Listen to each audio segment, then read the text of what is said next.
Mr. Speaker, with permission, I would like to make a statement on last week's European Council. Before turning to Brexit, let me touch on two significant conclusions from the other business of the Council. First, we expressed our utmost concern over the escalation we have seen at the Kerch Straits and the Sea of Azov, and Russia's continued violations of international law. We agreed to roll over economic sanctions against Russia, and we stand ready to further strengthen our support, in particular for the affected areas of Ukraine. And second, we also agreed to work together on tackling the spread of deliberate, large-scale and systematic disinformation, including as part of hybrid warfare.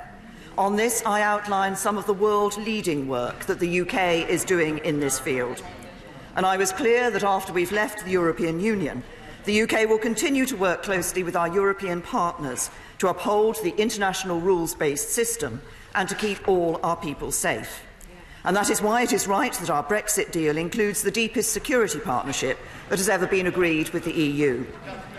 Mr. Speaker, at this Council, I faithfully and firmly reflected the concerns of this House over the Northern Ireland backstop. I explained that the assurances we had already agreed with the EU were insufficient for this House, and we had to go further in showing that we never want to use this backstop, and if it is used, it must be a temporary arrangement. Some of the resulting exchanges at this Council were robust, but I make no apology. I make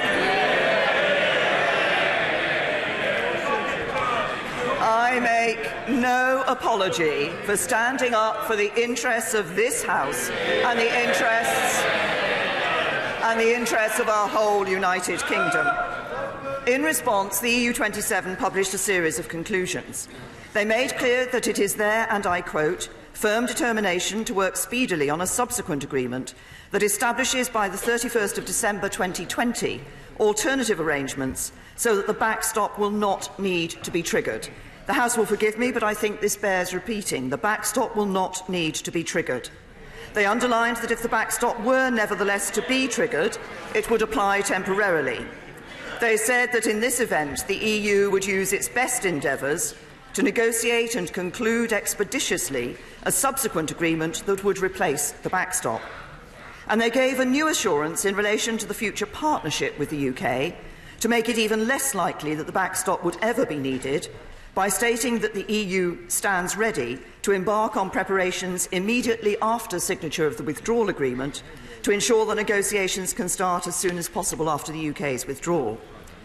Mr. Speaker, in these conclusions, in their statements at the Council and in their private meetings with me, my fellow EU leaders could not have been clearer. They do not want to use this backstop. They want to agree the best possible future relationship with us. There is no plot to keep us in the backstop. Indeed, President Macron said on Friday, quote, "We can clarify and reassure. The backstop is not our objective, it is not a durable solution, and nobody is trying to lock the UK into the backstop." As formal conclusions from a European Council, these commitments have legal status and should be welcomed. They go further than the EU has ever done previously in trying to address the concerns of this House.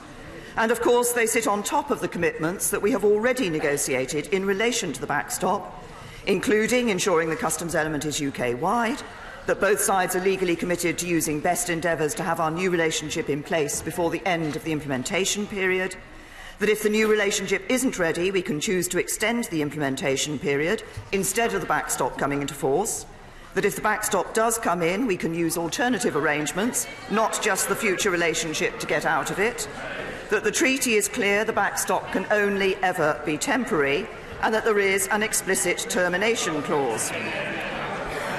But, Mr. Speaker, I know that this House is still deeply uncomfortable about the backstop, and I understand that, and I want us to go further still in the reassurances we secure.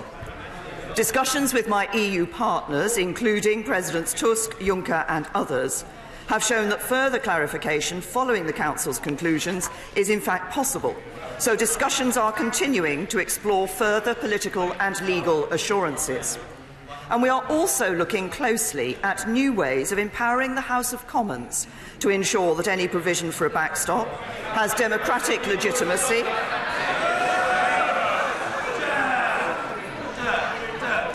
This is very irregular. The statement must be heard. There will be a full opportunity for exchanges, but the statement by the Prime Minister must be heard, and heard with courtesy. The Prime Minister. For empowering the House of Commons to ensure that any provision for a backstop has democratic legitimacy, and to enable the House to place its own obligations on the Government to ensure that the backstop cannot be in place indefinitely.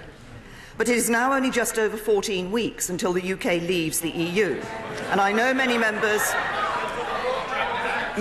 of this House are concerned that we need to take a decision soon. Am I right?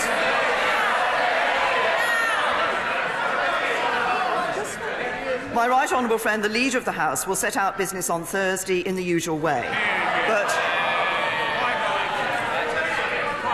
But I can confirm today that we intend to return to the meaningful vote debate in the week commencing 7th of January and hold the vote the following week. Mr. Speaker, when we have the vote, members will need to reflect carefully on what is in the best interests of our country.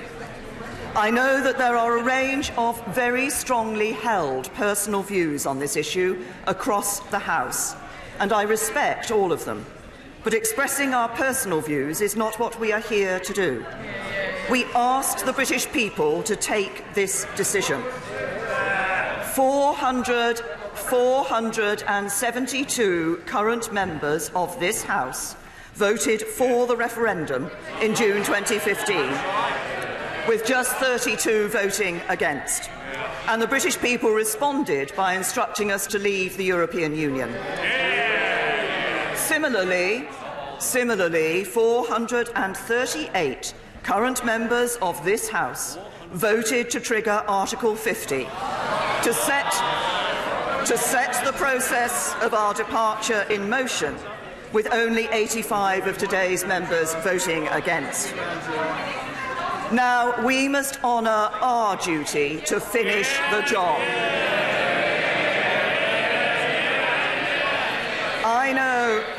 I know this is not everyone's perfect deal. It is a compromise.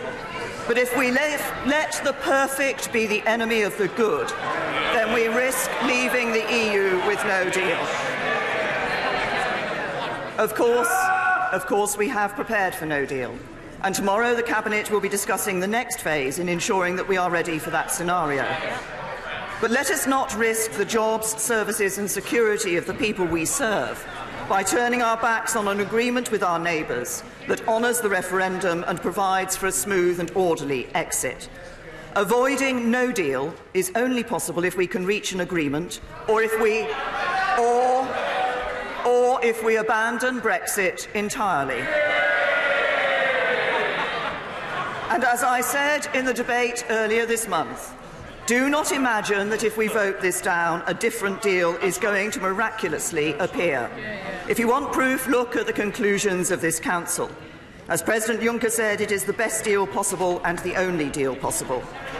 And any proposal for the future relationship, whether Norway, Canada or any other variety that has been mentioned, would require agreeing this withdrawal agreement. The Leader of the Opposition, as well as some others, are trying to pretend they could do otherwise. This is a fiction. Finally, let us not break faith with the British people by trying to stage another referendum. Another vote which would do irreparable damage to the integrity of our politics.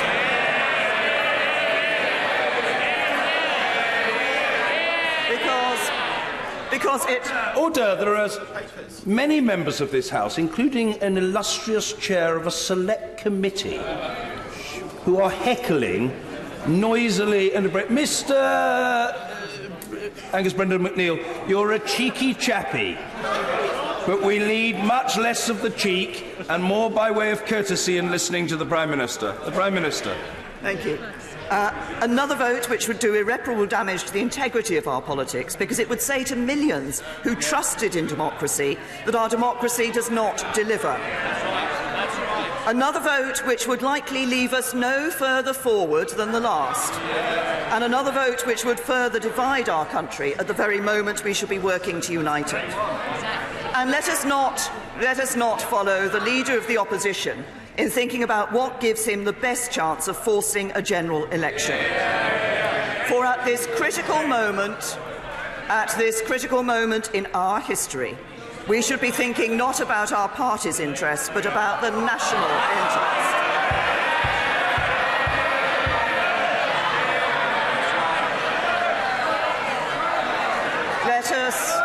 Let us find a way to come together and work together in the national interest to see this Brexit through.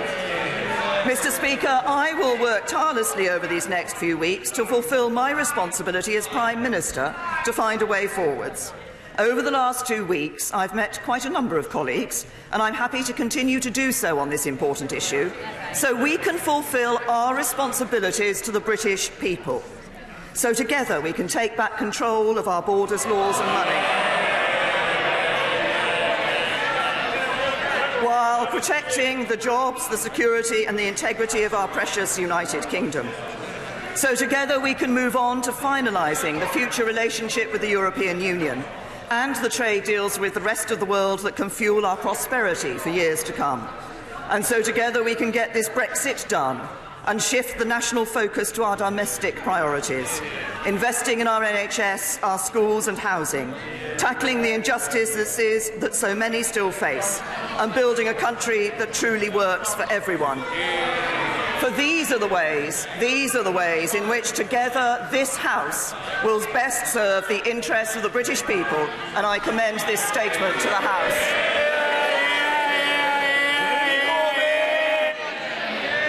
Thank you, Mr. Speaker. I thank the Prime Minister for an advance copy of her statement.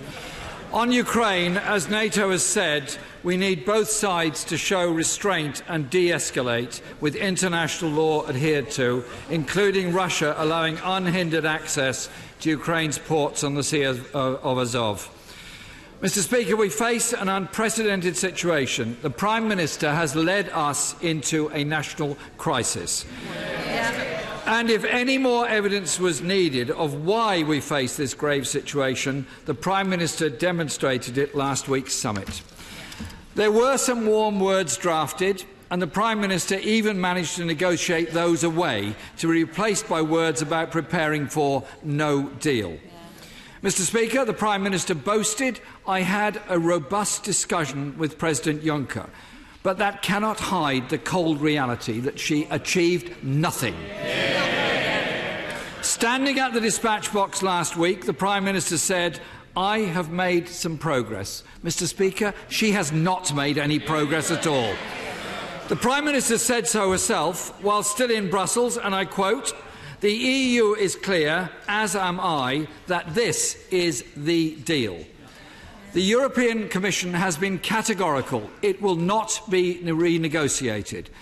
The EU Council has given the clarification that were possible at this stage, so no further meetings with the UK are foreseen.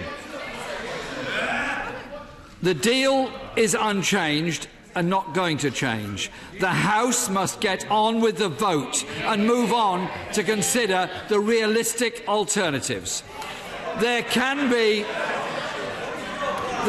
be no logical reason for this delay, except that in taking shambolic government to a new level, the Prime Minister no longer has the backing of her cabinet. The International Trade Secretary suggested that the Prime Minister's deal no longer has the backing of the cabinet. It's worth quoting his words. And I quote, "I think that it is very difficult to support the deal if we don't get changes to the backstop. I don't think it will get through. I'm not even sure if the Cabinet will agree for it to be put to the House of Commons." Yeah, well, we've seen that. So we had the spectacle of the last few days with numerous Cabinet members coming forward with their own alternatives. The International Trade Secretary suggested that a 2-year transition to no deal is an option. The Work and Pension Secretary says the government needs to try something different and build a consensus in Parliament.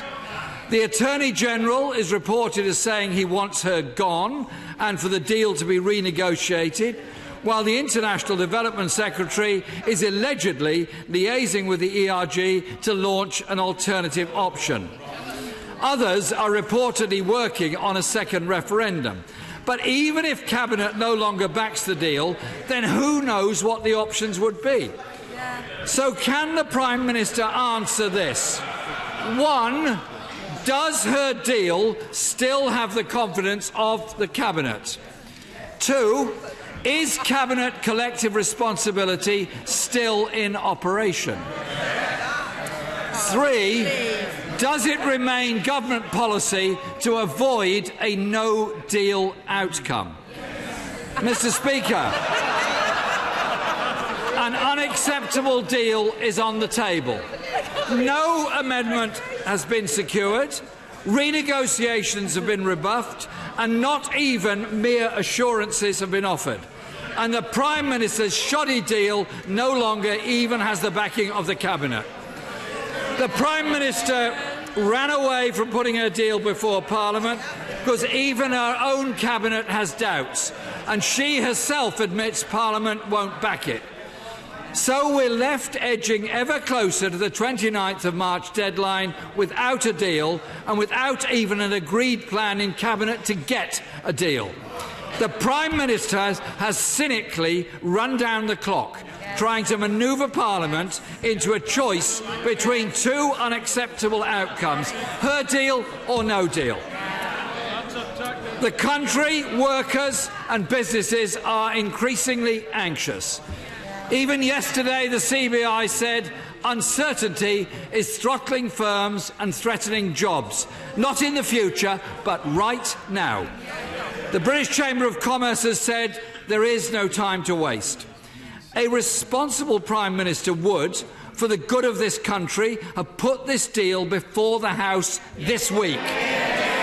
This week, so we could move on from this government's disastrous negotiations. This, Mr. Speaker, is a constitutional crisis, and the Prime Minister is the architect of it. She's leading the most shambolic and chaotic government in modern British history. Even Cabinet no longer functions. A Prime Minister whose authority has been lost. A Cabinet disintegrating into cliques and factions, and a Conservative Party so fundamentally split that its very existence is being discussed. It is clear, Mr. Speaker, the Prime Minister has failed to renegotiate her deal, failed to get any meaningful reassurances. There is no excuse for any more dither or delay. This government, Mr. Speaker, has already become the first government in British history to be held in contempt by Parliament.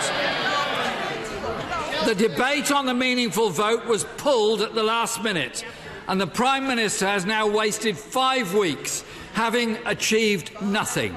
Not a single word renegotiated, not a single reassurance gained. This last week has embodied the failure, chaos and indecision at the heart of this government's shambolic handling of Brexit. Today, they've been dragged kicking and screaming to announce a date to restart the debate. But, Mr. Speaker, it is... Mr. Ellis, you're a distinguished ornament of a government department, a representative of the executive branch.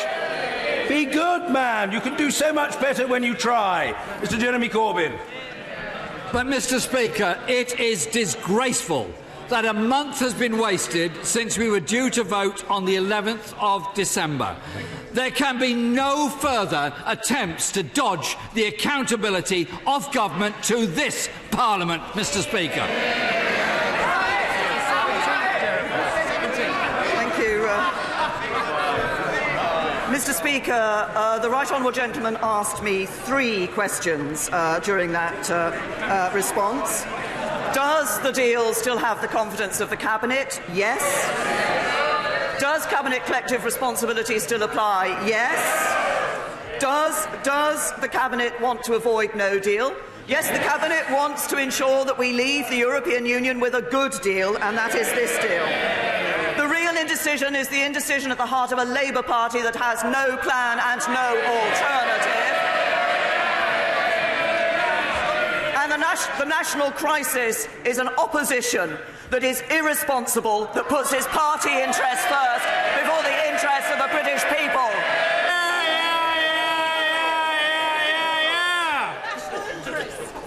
Mr. Andrew Mitchell.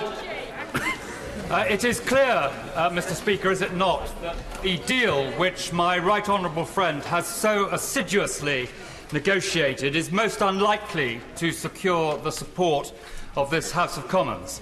In these circumstances, does she not think it would be wiser to seek an extension to Article 50?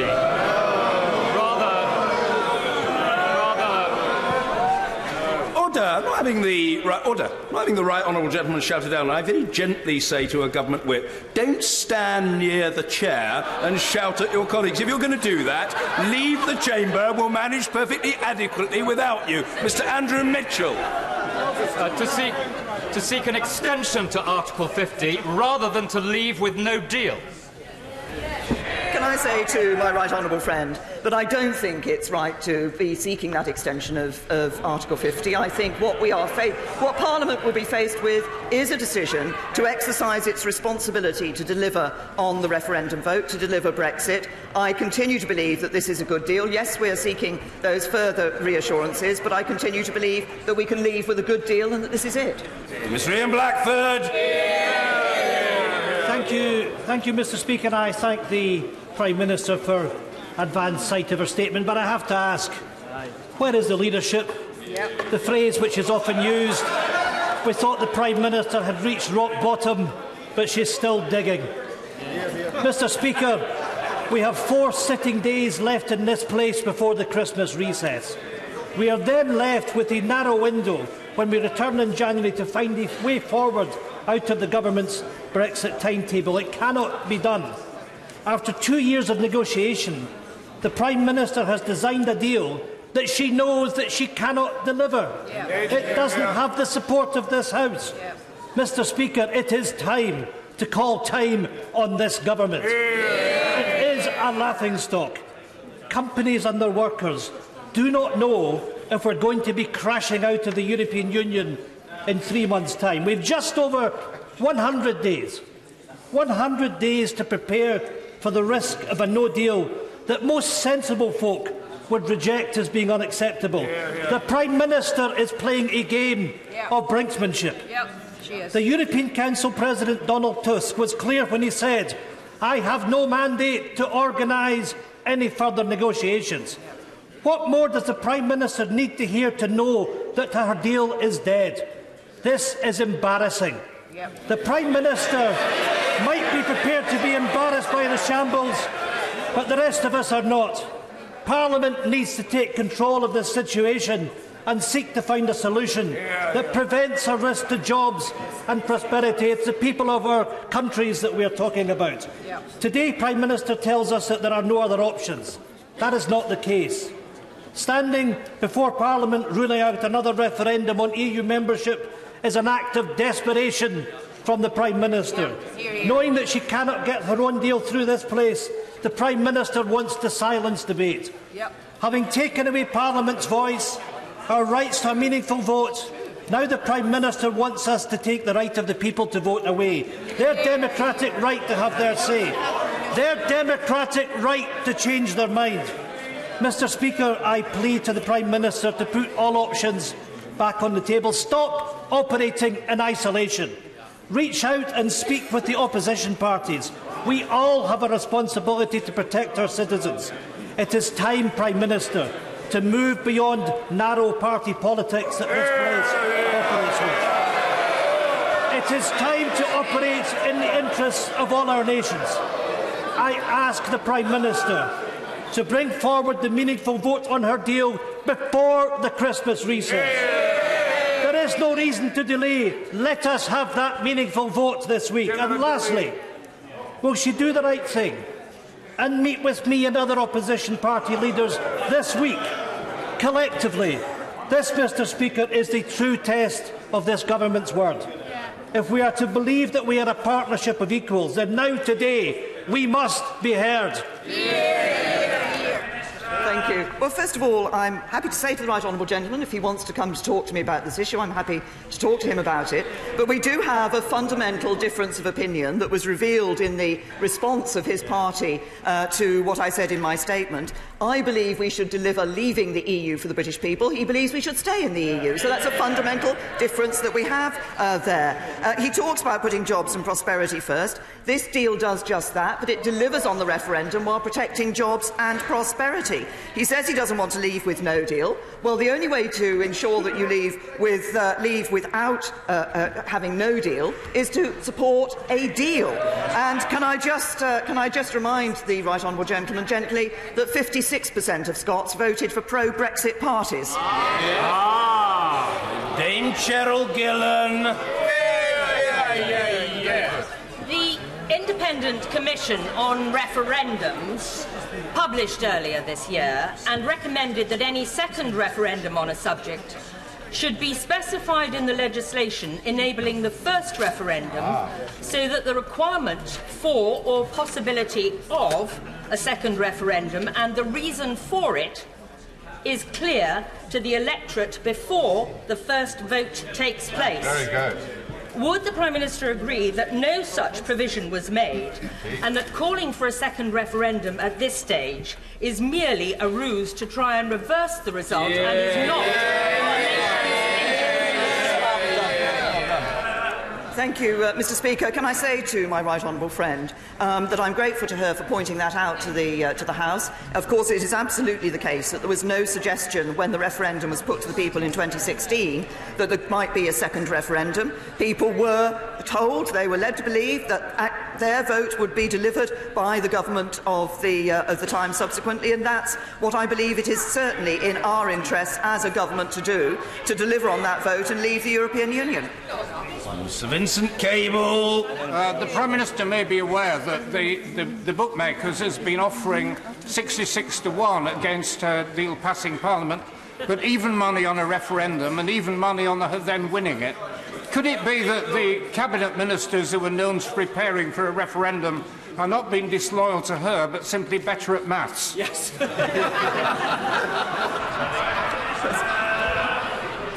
I'm not sure the right honourable gentleman should spend too much time in the betting shops. I'm not sure the odds on the Liberal Democrats are very good at all.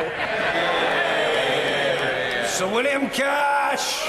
Thank you, Mr. Speaker.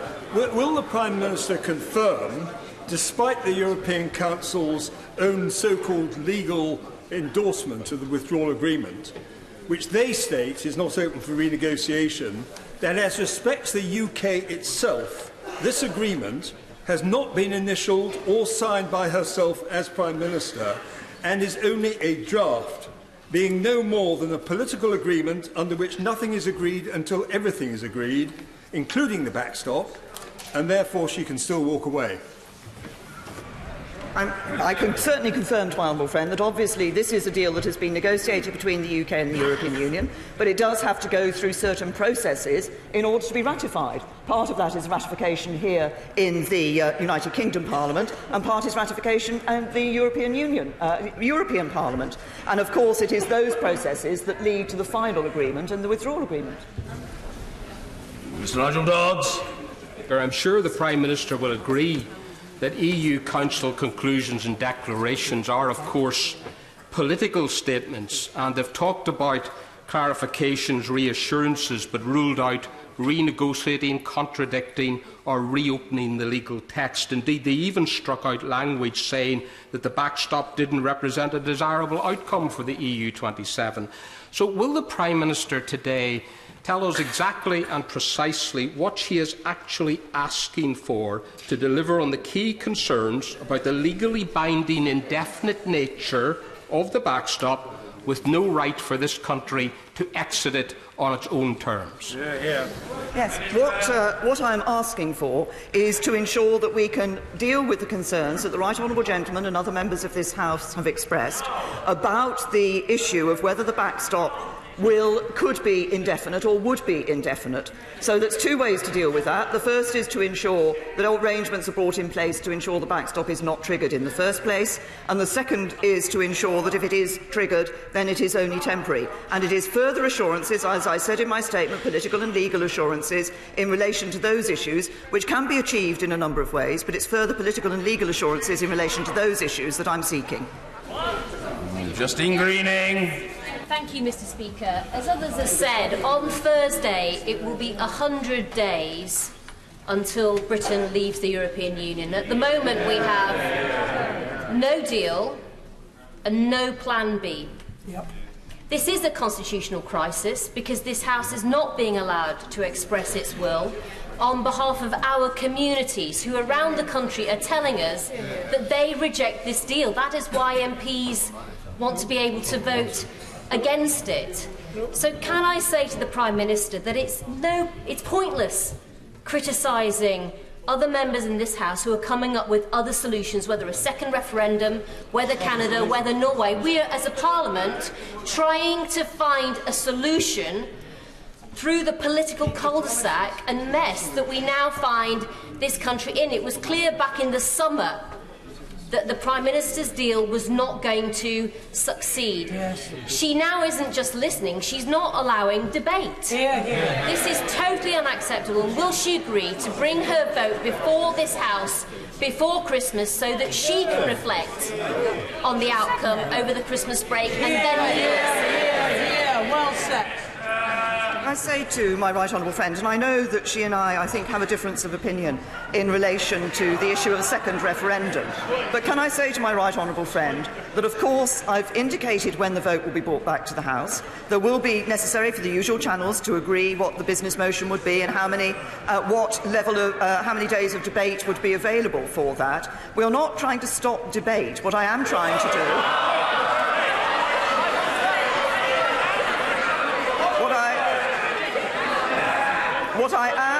What I am doing is recognising and reflecting to the European Union the concerns expressed here in this House and seeking ways in which we can ensure that members of this House have sufficient confidence that those particular concerns have been addressed. Thanks to Hilary Benn. Thank you very much indeed, Mr. Speaker. The Prime Minister went to the European Council seeking legal assurances and returned with none.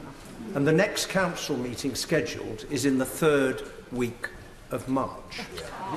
Now that Cabinet Ministers are openly speculating about what should happen when her deal is defeated, can she tell the House what purpose it serves to continue to pretend that we might leave the European Union without an agreement when she knows better than anyone else how damaging and disastrous it would be, and when she told the House just now that it would risk the jobs, services and security of the people? I say to the right honourable gentleman that I've responded on this point previously. This House has a responsibility, and it will have a responsibility, to come to a decision on this matter and to determine whether to leave the European Union with a deal or to leave without a deal. Or there will be those in this House who will try to ensure that actually we stay in the European Union. I think that would be wrong. I think we should be leaving the European Union because that's what people voted for in the biggest exercise of democracy in our history, and I believe that we should be leaving with a good deal, and this is it. Why keep parroting their lines? Mr. Dominic Raab. The final steps of contingency planning for departure on WTO terms are essential in case EU intransigence continues. Can the Prime Minister confirm that all of those necessary actions are now being taken to see us through any short-term disruption, including action to prepare for extra checks at the border, diversion of flow to friendlier ports, liberalisation of tariff schedules and cutting taxes for businesses? I say to my right honourable friend, he's trying to tempt me into some budgetary decisions there, which, as he will know, would not be appropriate at this dispatch box But what I would say to him is that we are making the plans for the contingency arrangements for no deal. As I said in my statement, the Cabinet will be meeting tomorrow to discuss what further steps need to be taken. We have already stepped up those preparations, as my right honourable friend indeed was responsible for himself when he was the Brexit Secretary of State. But further stepping up of those no-deal preparations has gone on to address exactly the sorts of issues that he's looking at, such as the flow of traffic into different ports here in the UK, to ease the disruption. Disruption will take place in no deal in the short term. We want to take every step that we can to mitigate that. Vic Cooper. The Prime Minister ruled out a customs union, the Prime Minister ruled out Norway, ruled out Canada, ruled out parliamentary votes on her objectives, ruled out parliamentary votes on the options, is ruling out now extending Article 50, and yet everyone knows she does not have support for her plan, and she has no assurances from the EU that she asked for. If she carries on like this, she's the one that will take us over a no-deal cliff-edge. This Christmas, businesses and departments across the country are going to be spending billions of pounds now preparing for no deal. Doesn't she have a duty and a responsibility to them to rule out no deal, to say she will extend Article 50 and have a proper discussion in Parliament to work out the way forward? To the right honourable lady, first of all, she says that we ruled out certain things. Actually, the British people, in the vote that took place in 2016, the majority voted to leave the European Union, and one of the key issues in that was bringing an end to free movement, which some of those suggestions that she has as alternatives would not allow to happen. So actually we're trying to reflect the views that took place during that vote. And the decision as to whether we go forward with the deal or not will be one that this Parliament will take. Sir Nicholas Soames. Thank you, Mr. Speaker. While my right honourable friend continues to negotiate changes to the backstop, would she agree with me that if those efforts were unfortunately to fail, and if we are to avoid leaving without a deal, which we must at all costs avoid, it must now be critical, would she not agree, that we build a consensus in this House and forge a compromise that delivers Brexit whilst protecting British jobs and interests? Well, I agree with my right honourable friend that the aim of everything that we are doing and the aim of what this House will do, I believe, should be to ensure that we deliver on that vote and do it in a way that protects jobs and prosperity for people up and down this country. That's exactly what we're working for, and I hope that every member of this House will consider that when it comes to looking at whether or not we should support this deal. I believe we should, because it does exactly what my right honourable friend has suggested. Liz Kendall. Let me tell the Prime Minister what is irresponsible. Delaying a vote on her agreement, not because she's going to get any changes to it, but because she wants to run down the clock and try and intimidate MPs into supporting it to avoid no deal. And isn't the reality that this isn't acting in the national interest, but in her personal interest? And neither her party nor the country will forgive her for it. Can I say to the honourable lady that what I believe would not have been right would be for me not to have listened to the concerns that were expressed in this House. I did listen to those concerns, and I am working and discussions are continuing with the European Union in relation to how we address those concerns, and then it will be for Parliament to decide. But that will be, at that point, Parliament, members of this House, will have a responsibility to determine whether or not the decision that they come to will be about whether or not to deliver on the vote of the referendum in a way that protects jobs and our security. Sir Michael Fallon. Given that the Prime Minister has listened and is still trying to improve the deal, would that deal not be more palatable if the timetable for starting on and agreeing the terms of future trade was as firm and as legally binding as the timetable for paying over all the billions? My right honourable friend makes a very important point. We have achieved Obviously, from the Council conclusions, there has been some further progress in relation to the EU's commitment to the starting the next stage of negotiations, but my honourable friend has raised an issue which is exactly one which I think it is important for us to continue to discuss with them about getting that absolute confirmation and certainty. He refers to legal certainty as to when those negotiations can start and when it is the determination of both parties to ensure those negotiations end. We want that trade deal in place, and I want it in place by the end of December 2020. Neil Gray. Thank you very much, Mr. Speaker. She said for 2 years that no deal is better than a bad deal. Of course, now we know why. We know why. Her deal is a disaster and will never pass this House. So as she desperately tries to let the clock tick down, will she publish her no-deal planning? I have been clear and I remain clear that no deal is better than a bad deal, but I believe this is a good deal. John Redwood. We now publish the tariff schedule for the UK for a WTO exit. Will that include zero tariffs on all components coming in for manufacture here to provide yet another great boost to Britain as a big manufacturing centre? Obviously, I say to my right honourable friend that these issues are ones that would have to be addressed in relation to a no deal, scenario. We are continuing to discuss, as a government, the plans that we need to put in place to deal with the possibility of a no deal in order to mitigate the disruption that would occur in a no deal situation. And obviously, we will be looking closely at the tariff schedules. Ben Bradshaw.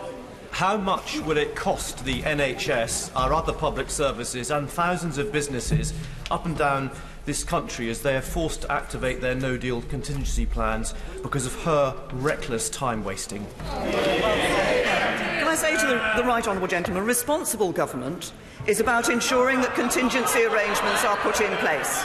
That is the responsible thing which any government in this situation would do, to ensure that those contingency arrangements are in place until we have the outcome and know with certainty what is happening on the whether we're leaving with the deal or with no deal. We need to make those contingency arrangements. That's the right thing to do. Esther McVeigh. Speaker. After tomorrow's Cabinet meeting, where no deal preparations will be high on the agenda, will the Prime Minister please arrange for a minister to come to this House to give a statement this week and then every week until we leave the EU, so that we know what's happening, so the country can be reassured, business and individuals? That is vital. They are happening, and this House needs to know what is happening. I think, can I say to my right honourable friend that obviously she's raising the important point of information being available to this House and to members of this House on the planning that is taking place. Of course, there are a number of ways in which that is expressed to the House. The Secretary of State for exiting the European Union appears before the Select Committee and responds to issues on that. And of course, these are matters which have been addressed in debates within this House, but I understand the point she's making about wanting to ensure that members of this House are aware of the arrangements that are being put in place. Frank Field. The Prime Minister accepts that this House doesn't need more time to debate, but to vote on the various options before it.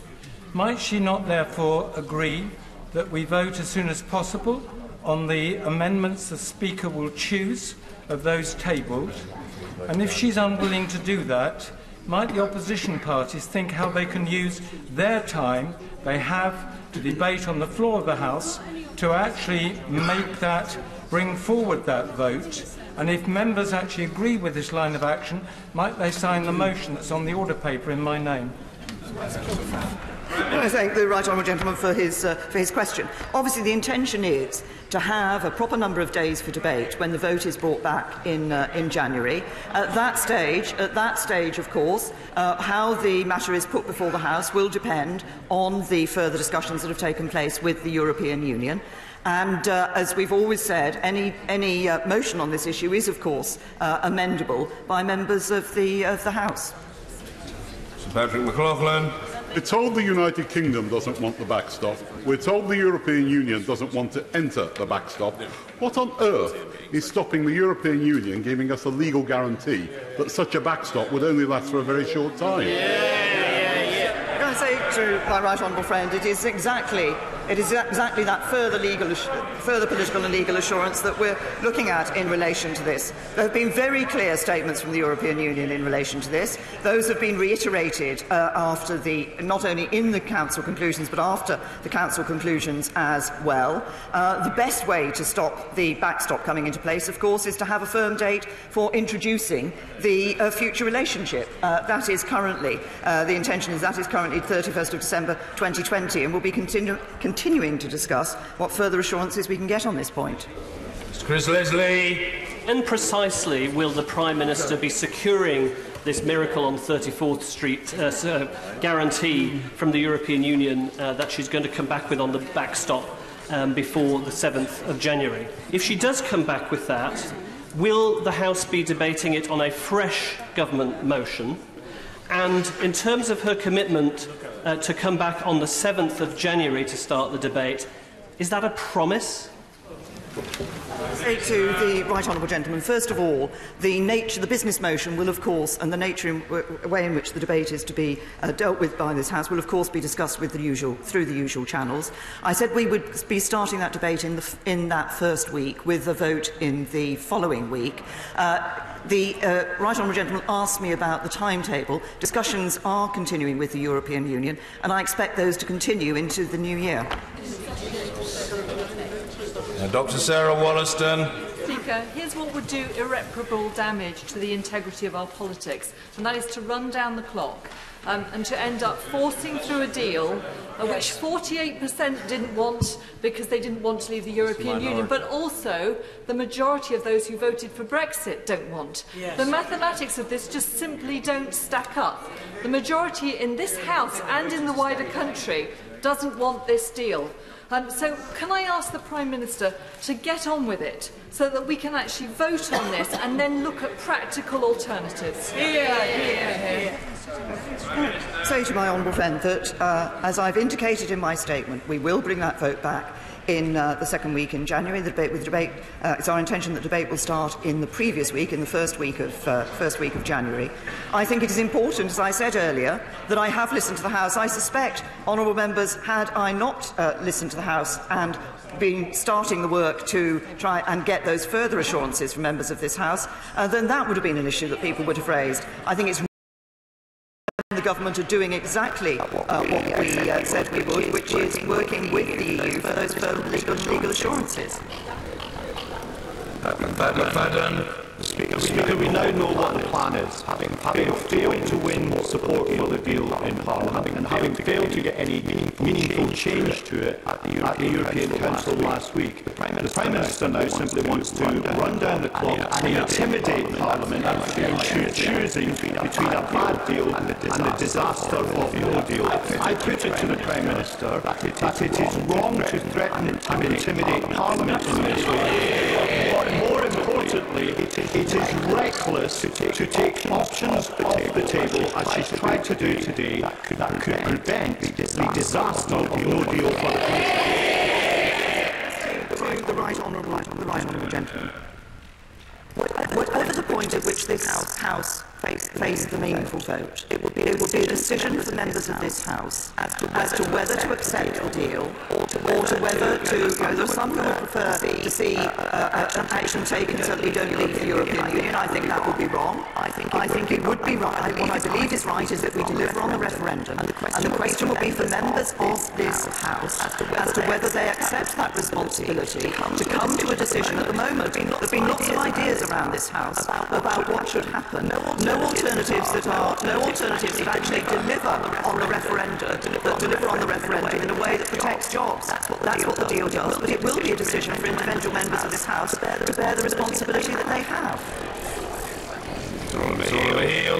The Prime Minister will be aware that those of us who have large manufacturing companies in our constituencies, in my case Johnson, Matthey and Royston, who do integrated manufacture on a European basis with short supply lines, are getting on to people like me saying that it's very urgent that we have a deal. Now, when she's negotiating and discussing in Europe with people like Mr Juncker, does she have the feeling that there is that urgent need to get a deal and that they are prepared to listen to what she says and really put in a shift? Because I must say that when I saw him looking so relaxed and really being rather patronising to our I felt that wasn't really putting in the sort of shift that she has. Can I say to my right honourable friend that indeed I think the very clear message that comes back from the European Union, which the Commission and EU leaders, is that they do want a deal. We have obviously negotiated this deal. There are those further assurances I'm working to achieve, and it has been made clear by President Juncker and others that those further discussions can indeed take place. Roberts. The Prime Minister knows no better deal will be found in Europe, and no majority will be found in Westminster. She also knows no deal is disastrous. She delayed a vote because she knew her deal would fail to get the support it needed. She can employ the same logic again. Will she confirm that she holds the power to seek an extension for Article 50? It is of course. Well, first of all, the government does not. The government holds the power to seek an extension for Article 50. Any extension of Article 50 would have to be agreed with the European Union. But I have been clear. I've been clear that what I believe is the right course of action, having triggered Article 50, having undertaken the negotiations, is that we ensure we leave the European Union on the timetable that we've already set out. Nicky Morgan. Thank you very much indeed, Mr. Speaker. The Prime Minister in her statement talked about empowering this House. But the trouble is that she is asking this House to accept a deferral for several weeks of the meaningful vote on the draft withdrawal agreement on the basis that further assurances can be agreed with the European Union. But there is nothing in what she has said today, in what has been reported in the EU Council, those further assurances are likely to be given. And I say this is somebody who was going to vote for her draft agreement on the basis that she has set out that businesses need certainty and the country needs reassurance. I honestly do not think that the businesses and employers and our constituents will understand why this House is going on holiday for 2 weeks when we should be having the meaningful vote this week. To my right honourable friend, I believe is right is that what the government is doing is, having heard the concerns that have been expressed by members of this House, what the government is doing is taking those concerns to the European Union. Yes, we have further status from the EU with legal status in the Council conclusions than we've had before, but we are seeking yet more and further assurances from the European Union. I think that's the right thing to do. Then that can be debated properly by this House and the vote taken. Joanna Cherry. Mr. Speaker, last Thursday the Attorney General told the House that he was reviewing the question of whether Article 50 could be revoked by a simple vote of this House or by legislation. This Thursday, the Scottish case has been referred back from the Court of Justice to the court in Edinburgh to look at this issue. Can the Prime Minister confirm for us that the government's position on how Article 50 could be revoked, whether legislation or simply a vote of this House is required, will be set out to the court on Edinburgh on Thursday? Can I say to the Honourable Lady that I will certainly look into that issue and get back to her on the specifics of that issue in terms of the stance that the government is taking in relation to the case that is going to the court in Edinburgh. But I know the Honourable Lady has had considerable interest in the revocation of Article 50. I'm simply reminding all members of this House that the revocation of Article 50 is something that this government simply will not do, because revoking Article 50 means staying in the European Union. John Ginobili. Mr. Speaker, I was one of the members who would and will support the Prime Minister's bill. But I have to say, Prime Minister, that what's coming back to me from business, from industry, from the city, is that we are now hemorrhaging support and investment on a daily basis, and it's getting worse, which is why I add to other honourable members in saying, please do think again in holding this vote, in holding a series of standalone resolutions which mean that we can take a view and move on. Can I say to my honourable friend, I understand the concern that he's expressing in relation to business. Business wants certainty. Business wants the deal. Business welcomed the deal when we negotiated the deal, and I think they're still taking that approach. He referred to what I think being referred to as indicative votes, a number of motions that could be brought before this House. There are no plans for indicative votes. We have no plans for indicative votes. But can I just say to my honourable friend and to other members of this House that actually what is necessary is for the House to reflect on what the members want in terms of their responsibility. In terms of their responsibility to come to a decision on this matter. And at the moment, there are, as I indicated earlier, a number of views around this House. Some want to stay in the EU, some want to go for a second referendum, some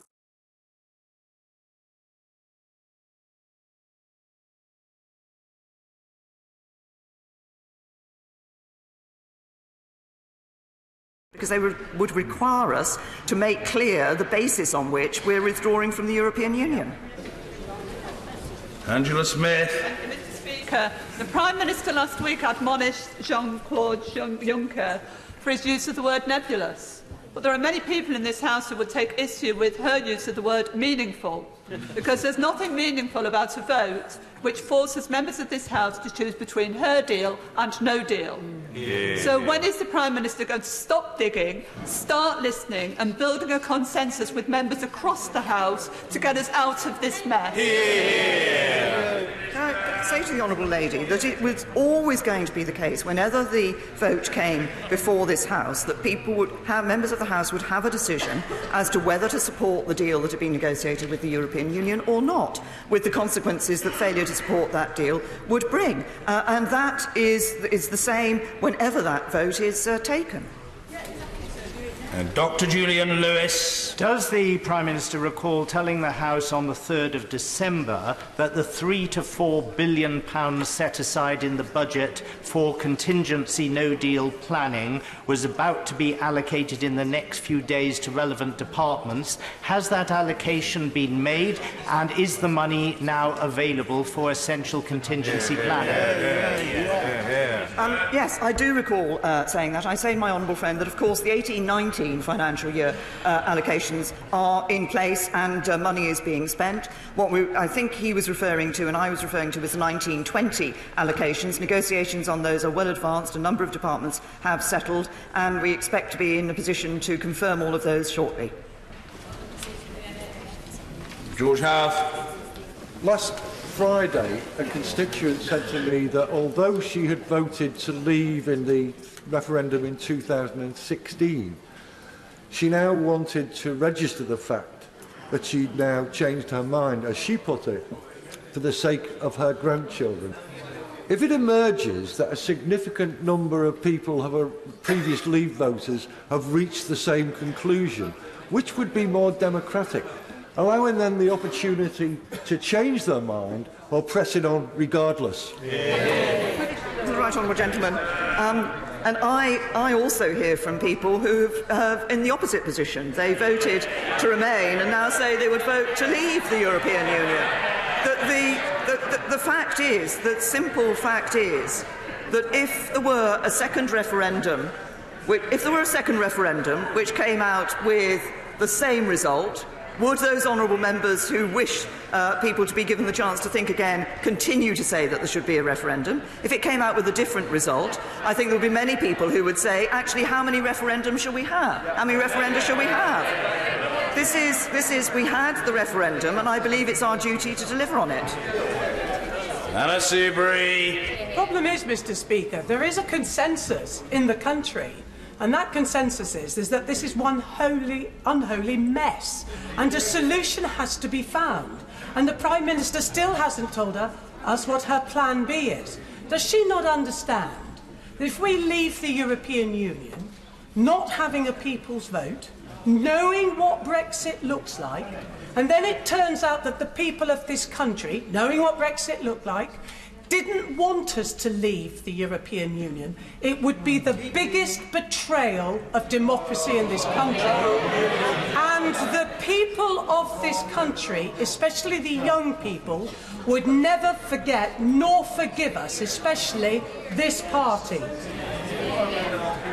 Can I say, my right honourable friend, I know she has taken a particular view in relation to this issue, but I continue to believe that what we should be doing is delivering on the vote. It was overwhelming, as I indicated in the figures that I said set out in my statement. It was the overwhelming view of this Parliament that people should have a vote in the referendum. It was the overwhelming view of this Parliament that Article 50 should be triggered. Article 50 leads to leaving the European Union. It is now our duty to deliver that.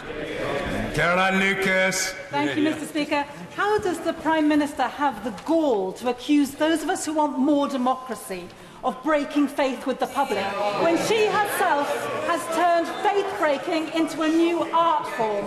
She has promised no general election last year, and then she granted one. She promised a meaningful vote last week, and then cancelled it. But you cannot break faith with the British public by asking for their views. Why can she not understand that a people's vote would be the first opportunity for people to vote on the facts, not on the fantasy and the fabrication? Can I just say to the honourable lady that there are many people up and down this country, 17.4 million people, I think, up and down this country, who would say that if the vote that took place in 2016 was not honoured by this Parliament, that would be breaking faith. Sir Peter Bottomley.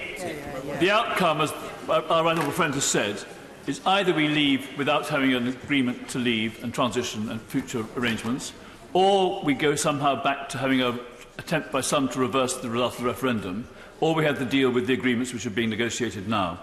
It's quite clear from Freddie Sayre's article in the Times on Thursday, saying that 7 people out of 8 in the country, and I suspect here as well, would prefer to have the deal with the agreements in preference either to dropping out without a deal or going back to have another referendum. So I can say to the Prime Minister, I think most people support her, and we should too. Can I thank my right honourable friend? And that actually reflects the comments that I'm given up and around the country when people say to me and write to me and indicate they want us to get on with it, to deliver, and then enable us, as a government, as a parliament, to get on with addressing the domestic issues that matter to them day to day. Chukaramuna. Mr. Speaker, let us be clear. It is the long list of broken promises of Leave campaigners she appointed to her government which has done irreparable damage to the integrity of our politics. Now, she has been here given 3 statements, and on each occasion this House is clear it will not vote for her plan, but she continues to refuse to listen. Can I ask her a very specific question? If we get to the March EU Council and there's no consensus in this House on a route forward, will she now commit, and she said no deal is not something she would countenance, will she now commit at that March 2019 Council to request an extension to Article 50 to stop no deal from happening? I've indicated my approach in relation to the extension of Article 50. Greg Hands. What Emmanuel Macron said on Friday. Recent comments from the Commission have been rather more hostile and anything but nebulous. Martin Zellmeyer is reported to have told officials, quote, losing Northern Ireland is the price of Brexit. Sabine Veil briefed EU ambassadors on the deal that the UK must align their rules, but the EU will retain all the controls. And at the weekend, a further EU official has reported in the Times to have said, to use a Christmas theme, we want all parties and factions in the British Parliament to feel the bleak midwinter. Does this sound, to my right honourable friend, like people negotiating in good faith? Well, can I say to my right honourable friend, I've always been clear throughout this that these have been tough negotiations, that we have held our side and achieved a deal that actually delivers on the vote of the British people, delivers it in a way that protects jobs and security, and I believe protects our prosperity for the future. Stephen Doughty. Thank you, Mr. Speaker. Is it not the truth that, while the Prime Minister talks about democracy, she prevented the Cabinet having a vote, she's preventing Parliament having a vote, and she doesn't want the public to have a vote on this deal? So if she wants to talk about democracy, she should think very, very carefully about that. But will she not admit that she is acting now in a completely reckless fashion with jobs, with business, with investment, and with our constituents' futures? Because on the 2nd of January, when the vast majority of people in this country will go back to work, this Parliament will not be sitting, the government will still be stalling for time, trying to come up with a magic solution, and people will simply be asking, what is going on? I have to say, he asked me a question in relation to what I was doing, and I have to say my answer to that question is no. Sir Edward Lee. We've had our people's vote in Lincolnshire, and they are people, by the way. Yes. May I express an unfashionably supportive view of the Prime Minister today? I think, actually, that this matter is resolvable, and many of us who have been sceptical about the deal so far could be persuaded to vote for it if there was a legally binding protocol saying that, as is normal with international treaties, if a temporary arrangement ceases to be temporary, then either side can unilaterally withdraw. And in any event, under international law, we would have the right to abrogate those parts of the treaty if they prove not to be temporary. So I say to the Prime Minister, keep calm and carry on.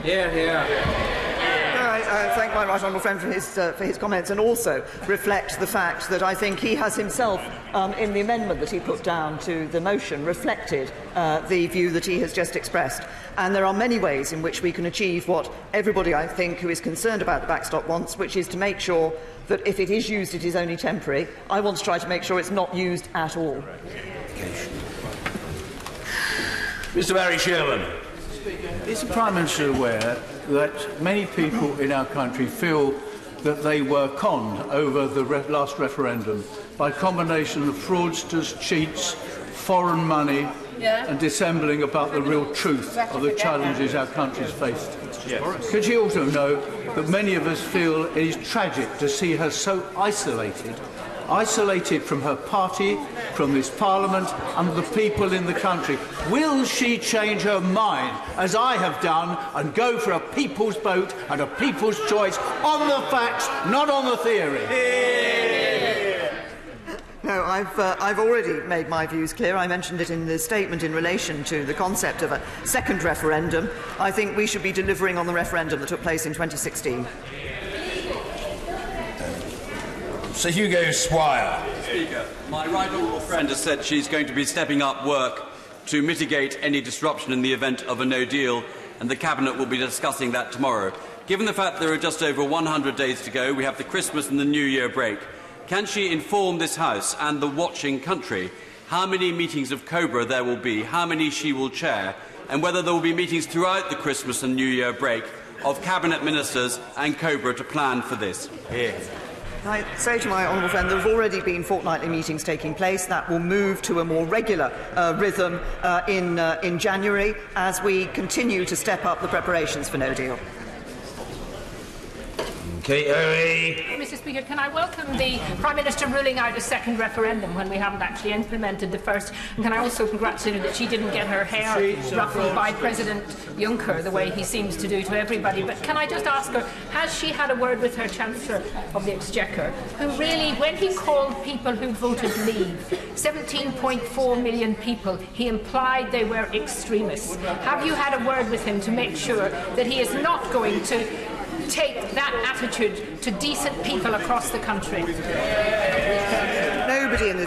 Everybody in this government recognises that people went out. This Parliament gave people the decision whether or not to leave. People went out, and 17.4 million people chose that we should leave the European Union. They did so for a variety of reasons.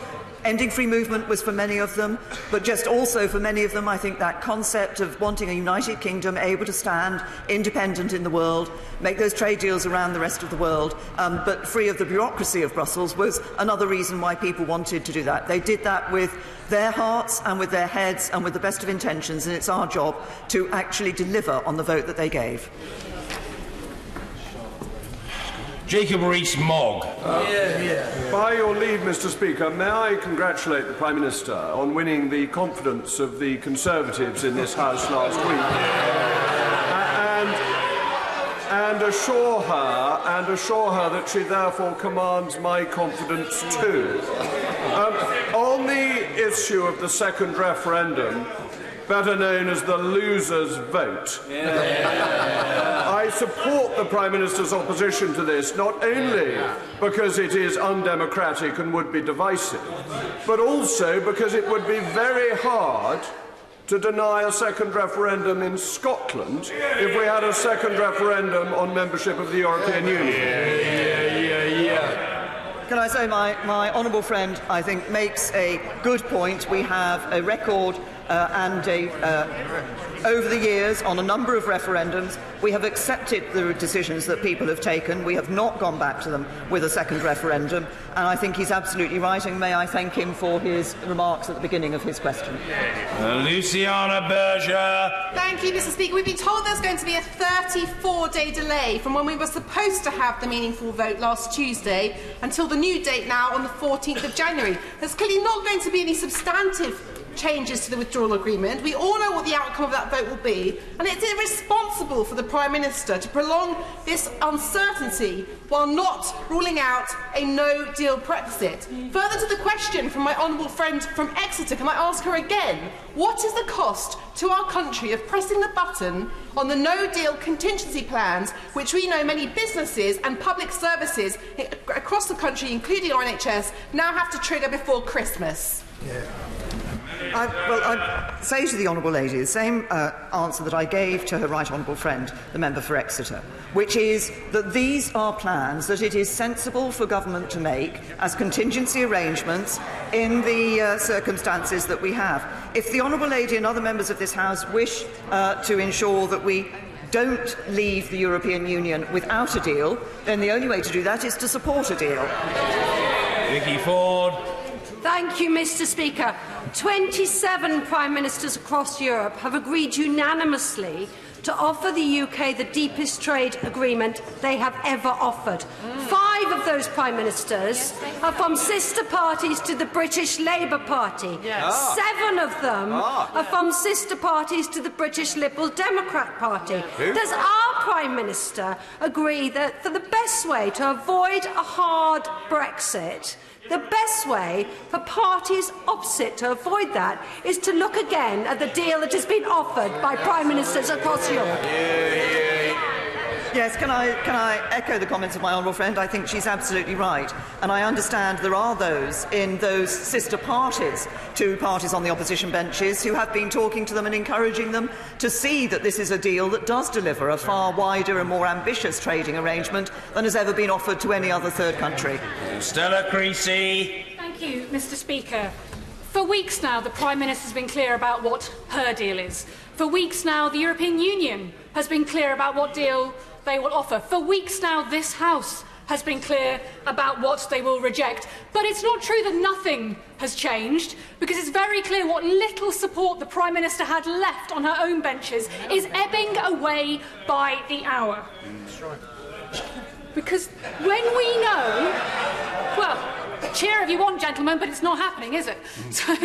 Because we know the quicker we take the deal, the longer we will have to prepare for whatever the outcome of that vote is. And the British public, watching us go away on holiday without having made any progress on this, will not forgive any of us. For goodness sake, Prime Minister, stop wasting all of our time, get on, table that vote, and let us prepare for what comes next. Can I say to the honourable lady, it is not correct to say that no progress has been made, but I want to see further progress being made, and that's what I'm going to be working on. James Duddridge. Mr. Speaker, the draft withdrawal agreement's 585 pages long, and whilst I appreciate, I don't necessarily agree with the case for not producing a full plan for a managed no-deal Brexit, if the withdrawal agreement does fail in this House, how quick will it be to that full no-deal preparation being published after the withdrawal agreement is rejected? The formal position, as I'm sure my honourable friend will recall, is that if that deal is rejected, then the government has a limited period of time, number of sitting days, with which to bring forward its proposals for the next stage for dealing with that situation before this House, and that is a timetable, obviously, which we would meet. Peter Kyle. Thank you, Mr. Speaker. Of all of this lengthy statement that the Prime Minister made today, it was interesting that the one passage she leaked to the press yesterday was her antagonism towards the idea of a people's vote. It is entirely consistent with her approach to this from the start, where she took this House to the Supreme Court to stop us having a say at the beginning, withdrew the vote last week at the end. Can I just beg the Prime Minister that in the next few weeks, if she is going to pause and stop and prevaricate, can she use that time to start listening, engaging to people in this House and to the anxieties that are felt out there in the public? For the very first time, can she engage and listen? The honourable gentleman, I've made the point about listening to the House. That's why that further discussions are taking place. But as I said in my statement, I am happy, of course, to speak with people in this House. I've been speaking with quite a few of my colleagues over the last couple of weeks, and I'm happy to continue to speak with colleagues about how we can ensure that we do deliver for the vote, that we deliver and that we deliver a good Brexit. Sir Desmond Swain. Shouldn't her recent experiences at the Council serve as a powerful corrective to any illusion anyone could have that we could have remained members of it? Well, my right honourable friend, I think, makes an interesting point, and I suspect that what he saw actually fed into the concerns that many of those 17.4 million people had when they voted to leave. Mrs. Helen Goodman. This afternoon, on a cross-party basis, 60 members of Parliament have written to the Prime Minister asking her to rule out no deal. She knows the costs. What possible reason can she have for not doing it now? The only way to rule out no deal is to agree a deal. Nick Herbert. Thank you, Mr. Speaker. The Prime Minister is surely right to seek further assurances on the backstop, which, after all, is what many right honourable and honourable members on both sides of this House asked her to do. Is it not the case that most honourable members who are supporting now, having voted in most cases to trigger Article 50, but nevertheless they are supporting now a second referendum, are doing so working on the heroic assumption that Remain is likely to win? Have they stopped for 1 second to consider the possibility that Leave might win, or worst of all, that we would have another very narrow result that would give uncertainty to this country for months and years ahead? My right honourable friend makes a very important point about the uncertainty that would come to this country. I believe a second referendum would be, as I've said before, I've described it as divisive. It wouldn't necessarily be decisive, but I do think that many people who assume that it would come with a Remain decision actually underestimate the character of the British people, whose view, I think, for many people would be, we gave a very clear message, we wanted to leave, and we'll vote in even greater numbers to do so. Sammy Wilson. Does the Prime Minister not realise that the reason why the EU are clinging limpet-like to this agreement is that they know they have got concessions in this agreement which will enable them, when it comes to the future trade arrangements, to extract even more concessions from the UK government? And would she not be far better now to walk away with £39 billion in her pocket, her hands free, and able to do the kind of work which any government should want to do to make this country prosperous? Can I say to the honourable gentleman that, of course, what has been made clear to the government is that it isn't the case that in all circumstances, in a no-deal circumstance, we would not have any financial liabilities. There would be some financial liabilities for this government. Of course, the £39 billion is the negotiated settlement in relation to this withdrawal agreement, but there would be financial liabilities even in a no-deal situation. Heidi Allen. Thank you very much, Mr. Speaker. It's actually not just the backstop that worries colleagues, myself included. For me, actually it's the lack of legal certainty over what our future trade deals might look like. Because that political declaration is not legally binding. So any one of the EU country leaders, including our own, should we have a different leader, could rip it up and we could be spiralling to a no-deal Brexit at any time. The Prime Minister has said it's not about our views. I agree with her. And that's why she's appealed to the country directly with her deal. It's why I must represent my constituents.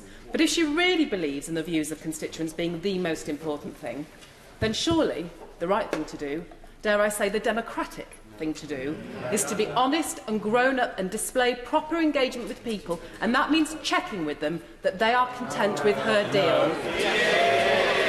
I say to my honourable friend, I think the arguments she puts about listening to people can equally be put about listening to people in relation to the first referendum that was held on 2016. Can I also say to my honourable friend, though, that she raises an important point about the nature of the political declaration, and that concern is another issue which I have been raising with the European Union, because I want to ensure that honourable and right honourable members of this House are able to have full confidence in that future trade agreement. Angus Brendan McNeill. Tharpleave, Mr Speaker, Tharpleave. She made a deal with the EU about Ireland. So aren't they quite right to keep it in a cage of her own making to make sure the UK cannot backslide at its commitments? Because last week the EU 27 will have noticed the sleeked way her government changed the laws, moved the goalposts when dealing with Scotland in the Supreme Court. The reality is, where once Britannia said it ruled the waves, now we see the fear is, as we've seen with Scotland, the EU's big fear is that when given the chance, Britannia will waive the rules and is away on holiday before it makes any vote on any deal. Can I say to the honourable gentleman, I think he's referring to the bill that the Scottish Parliament brought forward, which was challenging the changes that were made in relation to the Withdrawal Act. But I think that in relation to the relationship between the Withdrawal Act and the Scottish Parliament and decisions in relation to Scotland, honourable members from the SNP were aware, and indeed the Scottish Government was aware of the position when they brought that bill before the Scottish Parliament. Andrew Bridgen. Thank you, Mr Speaker. Despite assurances from the Prime Minister that the backstop would be temporary, I remain very concerned that if this House approves the deeply flawed withdrawal agreement, we risk being trapped in the backstop inevitably. Can my right honourable friend confirm that income tax was introduced in 1799 as a temporary measure to pay for the Napoleonic Wars? Well, I have to say to my honourable friend that I'm interested in the historical links that he draws on this matter. But I think in relation to the backstop, it is, as I say, this is an issue that I recognise that he and others have concerns about, and I continue to work to provide the assurances which I hope would enable my honourable friend to be able to accept a deal and make sure that we leave the European Union with a deal. Emma Reynolds. Speaker, several members of her cabinet this weekend have said that if her deal is voted down, then it should be for Parliament to decide what happens next. Does she agree? There is a process which is set in the legislation that if the deal is voted down, then it is for the government within a certain period of time to bring forward its proposals to Parliament. That a motion will be put before Parliament, and following an amendment that was tabled and agreed by Parliament a couple of weeks ago, that motion would be amendable. Dr. Philip Lee. Thank you, Mr. Speaker. Judging by the tone and content of today's statement, it would appear that the Prime Minister is still implacably opposed to what I think is the only democratic solution to this impasse. For the sake of clarity, could she confirm that she is so opposed that she would prefer a no deal?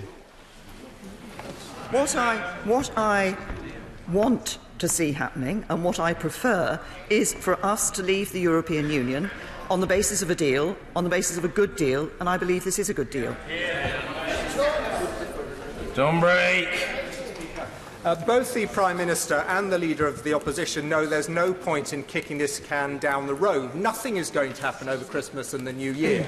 Can I ask the Prime Minister to bring forward her meaningful vote this week? Can I ask the Leader of the Opposition to bring forward his motion of no confidence this week? And then this week we can move on to where we know we are going, and that is a people's vote. Can I say to the right honourable gentleman, no, there are further discussions continuing with the EU, and those will continue into the new year. Becca Powell. Thank you, Mr. Speaker. Thank you, Mr. Speaker, and I wanted to commend the Prime Minister's dogged determination, and so many people on the streets of Taunton Deane this weekend commended the Prime Minister for her attitude. And wouldn't she agree with me that given that this is the only deal on the table, everything must be done to make it acceptable, which means everybody pulling together for the sake of the nation, but particularly for the sake of our younger generations, which don't seem to be mentioned enough. And this was reiterated to me at the University Centre of Somerset just this weekend, because we do have to leave them with an economy that is fully functioning and viable. Well, my honourable friend is absolutely right that we do need to ensure that we're protecting the economy for the future, and that is what this deal does. And I think the young people that she's referred to at that University Centre in Somerset would want to see not just a government but also an opposition that is putting their interests and the national interest first, rather than the opposition putting its party interest first. Emma Lewell-Back. Thank you very much, Mr. Speaker. The last few weeks have shown this deal is going nowhere. Today's statement doesn't change that. Does the Prime Minister now regret not working cross-party to build a consensus in this House? Exactly. And why will she not accept there is a way out of this hopeless situation by extending Article 50, working together without the political posturing for a deal that works for everyone? This is about, we have negotiated a deal that works for everyone. But I would simply say to the honourable lady simply this. In June 2016, a vote was held and people voted to leave the European Union. In March 2019, 29th of March, the date set for us to leave the EU, it will be nearly 3 years since that vote. I think people want us to get on with leaving the European Union, and that's what we'll do. Rachel McLean. Does the Prime Minister realise that when Jean-Claude Juncker called her nebulous, he fundamentally underestimated the attitude of the British people who completely disagree with that sentiment? And that's what I found in my constituency of Redditch this weekend, Mr. Speaker, where what people have praised is the Prime Minister's determination to get a deal that works for my constituency. Can she display that similar determination in ruling out a second referendum, which would be so insulting to my constituency and suggest that they don't know what they voted for the first time round?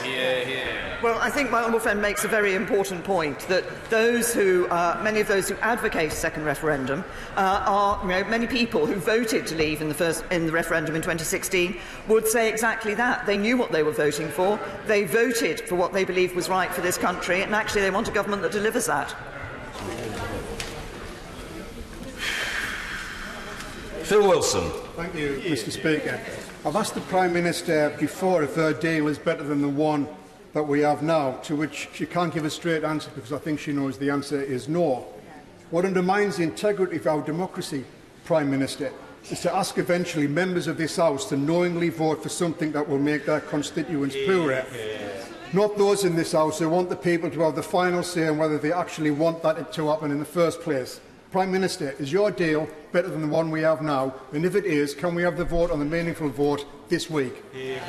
I've set out when the meaningful vote will take place. The honourable gentleman again referenced people being poorer under this deal than they are today. They are not going to be poorer under this deal than they are today. That is. The economic analysis is very clear about this, and the economic analysis is clear that the best deal, the best approach in terms that delivers on the referendum and protects jobs and the economy is the deal. James Cleverly. Thank you, Mr. Speaker. A number of members opposite me, some on this side of the House, have been talking about people who have changed their mind and how much it's important that we respect people's opportunity to change their mind. Would she agree with me that whilst there is no evidence that a meaningful number of people have changed their mind with respect to the referendum result, it is very clear a number of members opposite have changed their mind because previously they said they were going to respect the outcome of the referendum. Right. They clearly now no longer wish to do so. Yeah. And if they want to stop Brexit, they should be honest with this House and their constituents and just say so. Can I say to my honourable friend, I absolutely agree with him. And it is the case that both the Conservative Party and the Labour Party campaigned in last year's election on the basis that we would respect the referendum and deliver on the referendum result. I believe that's important. I believe that that should be the position that is being taken by the opposition as well, to reflect their manifesto and to reflect the promise that they gave to the British people. Dr. Lisa Cameron. Many thanks, Mr. Speaker. Given that the Conservatives have had the opportunity to decide twice in the past 2 years on the Prime Minister's own position, in what way is it undemocratic to give the people a second vote on Brexit? Well, can I say to the honourable lady that first of all, I think it is important that we recognise, when we have a referendum in this country, that we don't say to people this is a sort of, well, if it comes out with the result most people in Parliament want, then we'll accept it, and if not, we won't. Actually, we accept the results of referendums in this country, and I believe, given that the majority of members of this House stood last year on manifestos to respect the result of that referendum, we should do that. Crispin Blunt. Of World Trade Organization terms from the 29th of March, not even including the opportunity for tariff-free trade under Article 24 of the GATT, and the immediate opportunity to negotiate and conclude free trade agreements with both the EU and the rest of the world, hardly sounds like an outcome to be avoided at all costs, and certainly not a disaster. The extent of any disruption of the move to the WTO terms depends on the policies of our European Union partners. If it becomes clear on Wednesday their preparations appear to make transition more difficult, not easier, will she therefore make sure that the £39 billion we would otherwise pay to the EU, the first charge is on British businesses affected by their policies, and will she show the first flash of steel by making clear she is going to at least consider the £1.2 billion of sunk costs in the Galileo project might come into that consideration? I say to my right honourable friend that in the financial settlement, the work on the financial settlement that took place, that has led to the 34 to 39 billion, which is significantly less than the 100 billion that was being talked about at the European Union level at one stage, did of course take into account all the aspects of the United Kingdom's contributions that have been made into the European Union over the number of years of our membership. And it is as a result of the tough negotiations that the UK undertook that we have seen that sum of money being significantly less than the one that the European Union initially thought of. Catherine McKinnell. On Friday, I visited the Newcastle West End Food Bank to drop off a Christmas donation. They're now distributing about 11 tonnes of food a month to people in crisis, half of whom are children. Her own government's analysis shows that we will be worse off under every Brexit scenario, but particularly if we leave without an agreement. Her no-deal threat makes no sense. She won't give the details, she won't give the economic analysis of the costs, so will she just take that threat off the table and give the reassurance that this government, her government, will not let the poorest in society pay for this Brexit impasse? Can I say to the honourable lady, when looking at the negotiations of this deal, we wanted to ensure that we could protect jobs and that we would protect our prosperity for the future, and that's exactly what we have done. But I repeat what I have said to other honourable members. It's not possible simply to wish away a no deal without having an alternative to no deal. And that means either having a deal or not having Brexit at all. And I believe that delivering on Brexit is what we should be doing and what this House should be agreeing. Mr. Philip Davis. Speaker, can I urge the government to get off its knees in these negotiations? And will the Prime Minister remind the EU, this House and perhaps even the Cabinet that we are the United Kingdom and that we are perfectly capable of standing alone. We are not some kind of small third world backwater that is dependent on the benevolence of the European Union. The way that the EU have treated her in these negotiations is embarrassing for the Prime Minister and humiliating for the United Kingdom. Can I tell her that if she were to go along to the EU now and tell them in the face of their intransigence, she told them to get stuffed, the huge proportion of the British people would be absolutely right behind her.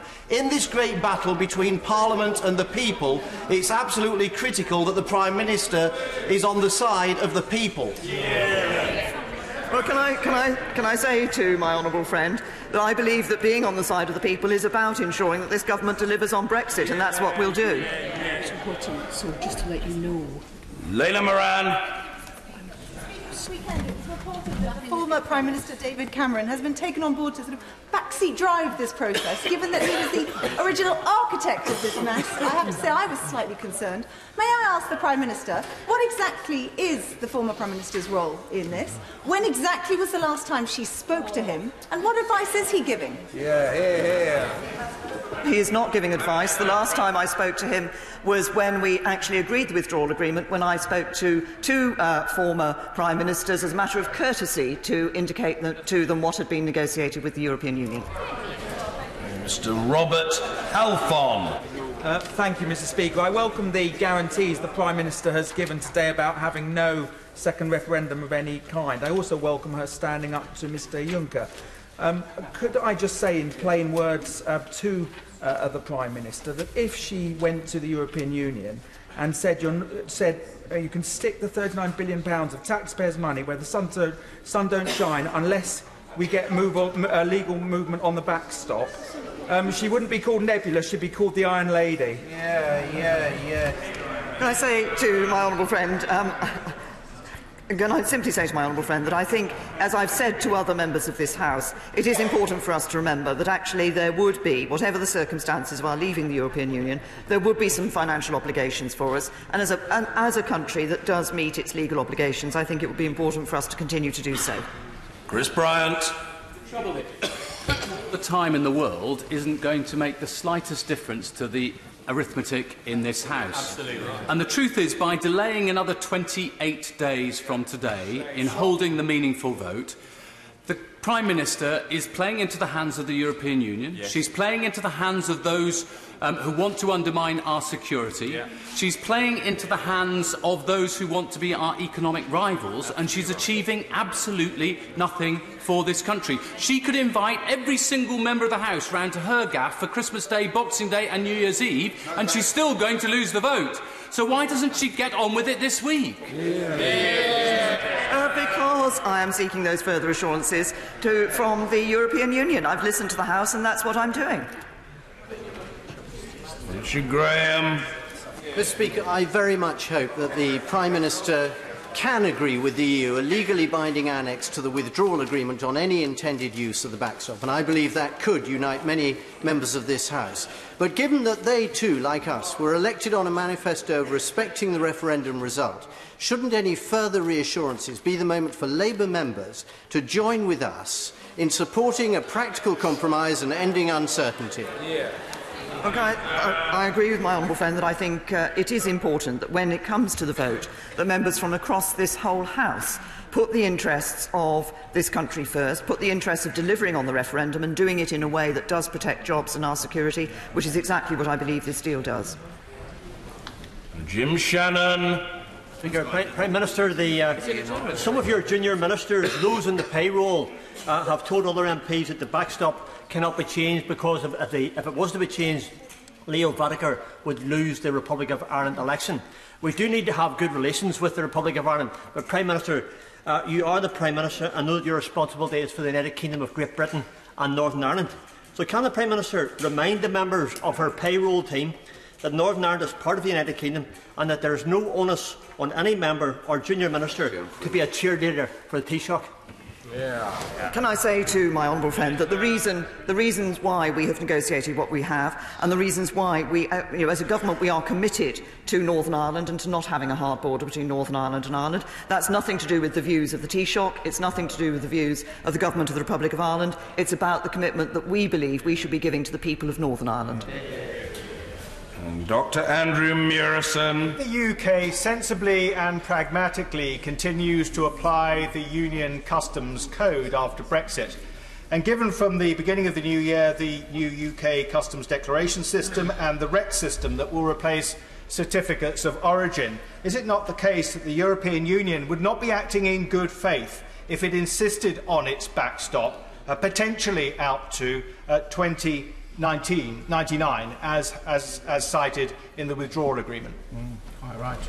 To be very clear with my honourable friend that the backstop is, as we have said in the withdrawal agreement and has been further confirmed by the Council conclusions last week, is intended to be temporary. Of course, Article 50 does not allow for a permanent arrangement to be put in place, but it is the case, of course, that the existence of alternative arrangements which would enable us to deal with the issue of providing that there is no hard border between Northern Ireland and Ireland would ensure that the backstop need not be used, and if it was used, that it could be replaced, and could be replaced quickly by those arrangements.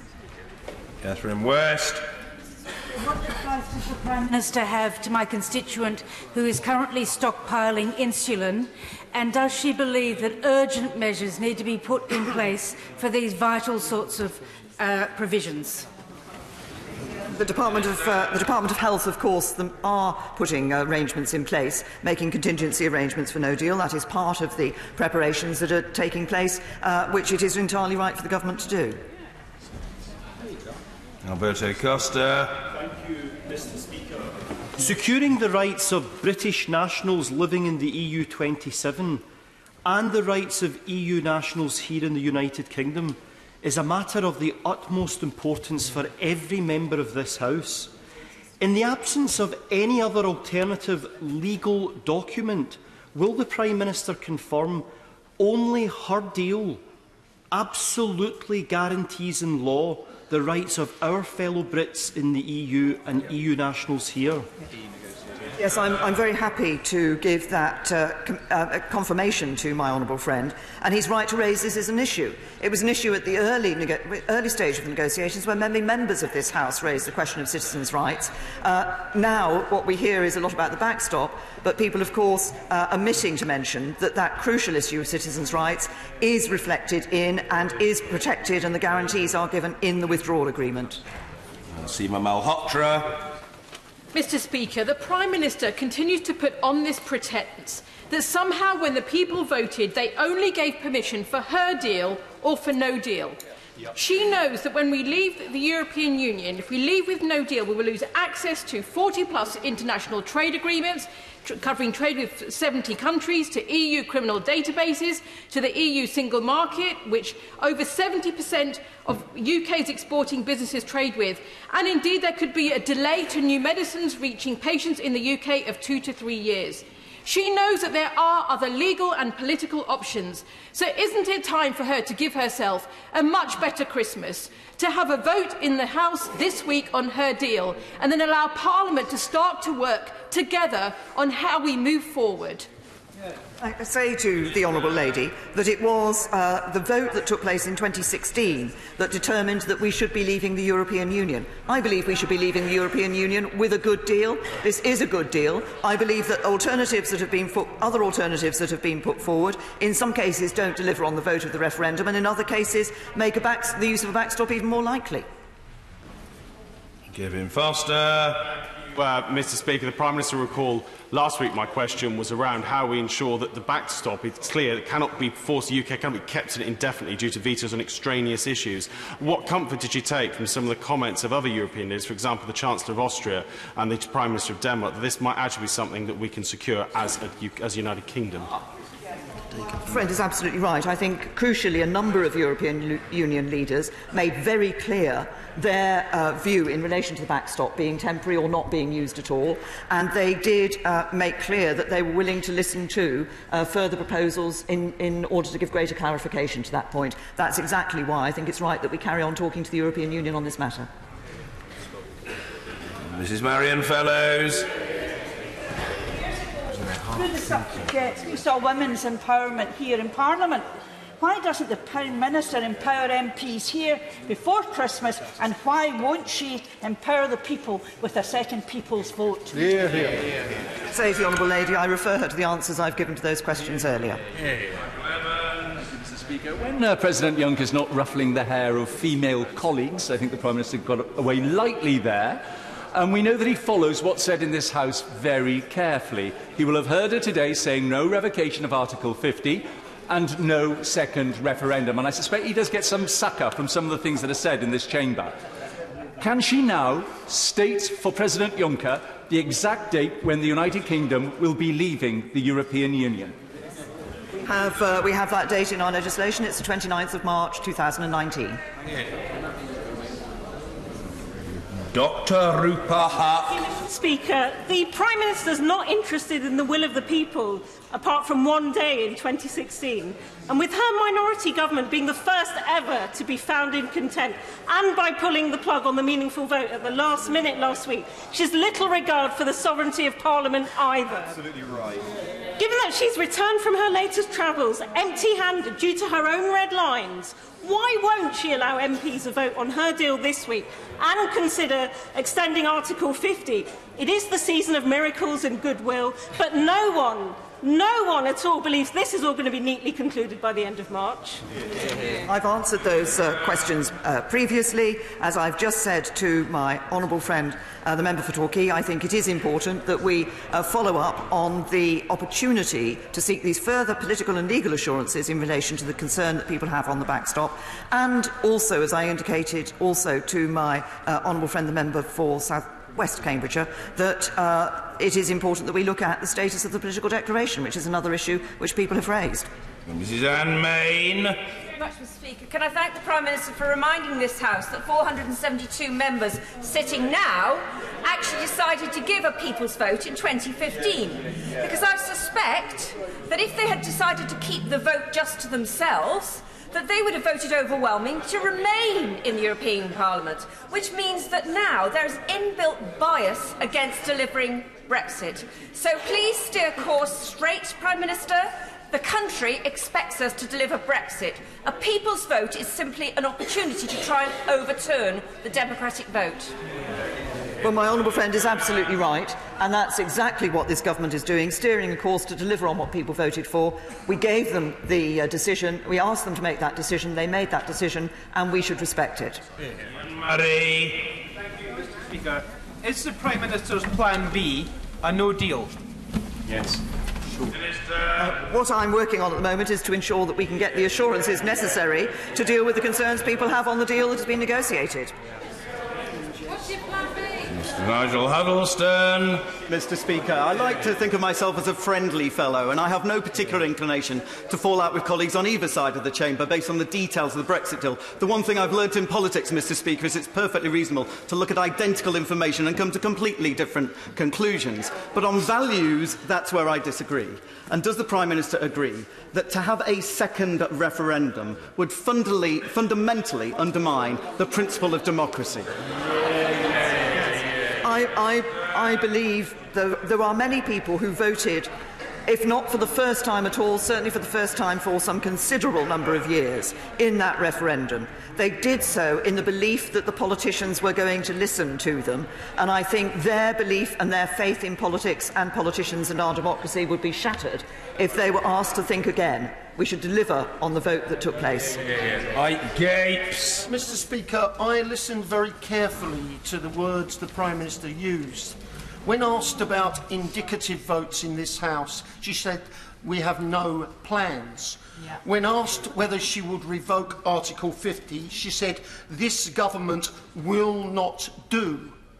If this House voted to instruct the government to revoke Article 50, would she resign and make way for another government that will carry out the wishes of this House? It's the honourable gentleman, if this House voted to revoke Article 50, it would be going against the wishes of the people in the referendum in 2016. Matt Warman. Mr. Speaker, more than three-quarters of my constituents voted to leave the European Union. Can the Prime Minister imagine anything more patronising than the idea that they need more democracy to have another go? And does she agree with me that their instruction was very clearly that we should be getting on with it? I absolutely agree with my honourable friend. His constituents thought when they voted that the government were going to deliver on their vote, and that's exactly what we should do. You're a hobhouse. Speaker, she says that a further referendum would be divisive. It is not referenda per se that are divisive. In fact, the 2016 referendum would not have been divisive if the promises made were deliverable. The division in our country today only come from 2.5 years of Brexit fantasies now hitting the wall of Brexit reality. Brexiteers see the Prime Minister's deal as a betrayal, and Remainers are furious because the whole Brexit argument was based on lies. Does the Prime Minister agree that in our democracy we should never be afraid of a public vote, but we should always oppose fantasies and false promises? Well, I can assure the honourable lady no member of this House is afraid of a public vote. Members of this House put themselves up for public votes on a number of occasions in order to be elected into this House. But can I also say to the honourable lady, arguments were put. There were two sides of the argument in the referendum. There were people voted on their belief as to whether or not we should stay in the European Union. And I believe that we should deliver on the vote that people gave. Richard Drax. Thank you, Mr. Speaker. Many here, including one or two senior members of the Cabinet, now refer to the will of MPs, which is nothing more than a fig leaf to Remain. Can I ask my right honourable friend that it was the will of the majority of MPs in this place to give the people a vote? They did so. Now we must honour it. And if we fall back on WTO terms, so be it. Lead us, Prime Minister. Get this country free. Let's end this rancour. My honourable friend is absolutely right that it was the will of MPs in this House that the decision as to whether to stay in the European Union be given to the people of this country. We did that and they voted to leave, and we should do it. Speaker, the House may be interested to know that Larry the Cat at number 10 just tweeted Brexit. He said Brexit update. Giving people a vote equals breaking faith. Does the Prime Minister agree? I think I've made a point clearly throughout this afternoon that I believe we should keep faith with the people by delivering on the vote that they gave in 2016. Will Quince. Thank you, Mr. Speaker. I wanted to support this deal. I want to support this deal. I thank the Prime Minister sincerely for listening to concerns, in particular around the backstop. Does my right honourable friend agree with me that it is absolutely essential that we give her the time necessary to secure the concessions that this House wants to see? Because I guarantee the Prime Minister, if she secures them, I will stand foursquare behind her. Thank my honourable friend, and I thank him for pointing out that actually, having listened to the House, it's right that I'm able to have that time to argue that case with the European Union and seek those further assurances that would give the confidence not only to my honourable friend but to other members of this House. Annalisa Dodds. Is she aware of the damage being caused to manufacturing, particularly automotive, by her failure to rule out no deal? Yes. The manufacturing industry was welcomed the fact that we had negotiated a deal, welcomed the trade arrangements that we had negotiated in the future partnership, and I want to be able to deliver on that for them. Smith. Mr. Speaker, ahead of the 2016 EU membership referendum, the government spent over £9 million of taxpayers' money on a leaflet delivered to every UK home advocating that we remain, but also crucially saying that whatever the outcome of that referendum, that would be enacted. Last year, 589 now elected honourable and right honourable members of this House stood on election manifesto pledges to deliver that referendum result. Will my right honourable friend confirm to this House that we will be leaving the European Union on the 29th of March next year, deal or no deal? I am happy to confirm that we will be leaving the European Union on the 29th of March next year, and I'm grateful to my honourable friend for having pointed out the significant number of members of this House who stood on that manifesto commitment to deliver on that vote that people took in 2016. Stephen Kinnock. The Prime Minister repeatedly claims that the Norway Plus option would require a backstop, but on the 3rd of December her Attorney-General told me from that dispatch box that he could see no reason why Norway Plus would not satisfy the stated objectives of the backstop. Could she please confirm that she agrees with her Attorney-General on that point? Honourable friend, that the issue is whether or not you have the customs union, partly about whether or not you have the customs union within the Norway Plus model. But the point is that the point about the backstop is that it is there to deal with the period from the end of a transition period into the new relationship. The new relationship being one that will deal with the guarantee to the people of Northern Ireland that there will be no hard border. In any alternative arrangement, it would be necessary to have that negotiation. Norway Plus is not something that can just happen because this House might want to say it happens. Actually, Norway Plus would require that negotiation, and therefore, because we would have to negotiate to be a member of EFTA first in order to get that arrangement in place, and in doing that, therefore, there would be a risk that there would be a period of time when no arrangement was in place, and that would require a backstop. Vickers. There's growing concern among my constituents at the prospect of a second vote, indeed growing anger. They feel that their vote has been stolen from them. Bearing in mind the advocates of a second vote talk about chaos, confusion and uncertainty, would my right honourable friend agree with me that that would be the result of a second vote on a smaller turnout?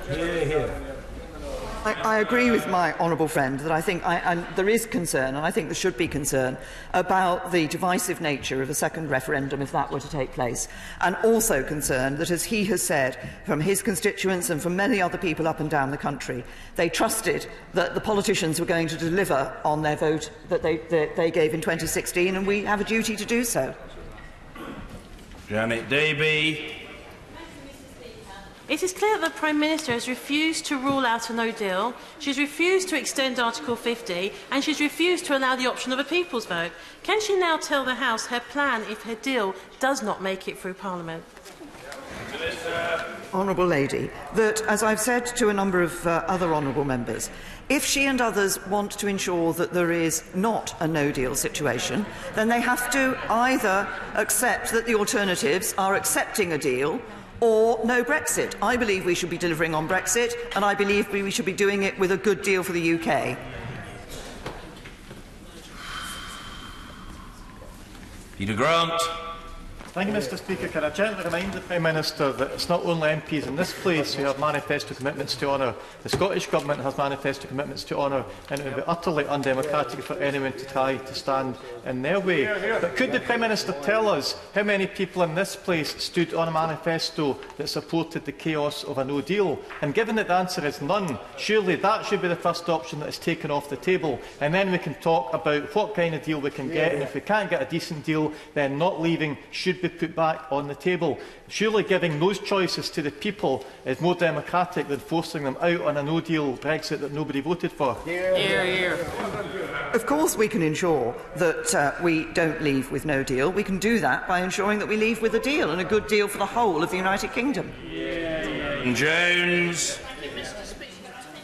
2 hours on her feet, we are now convinced that the Prime Minister still agrees with herself but is listening to very few other people.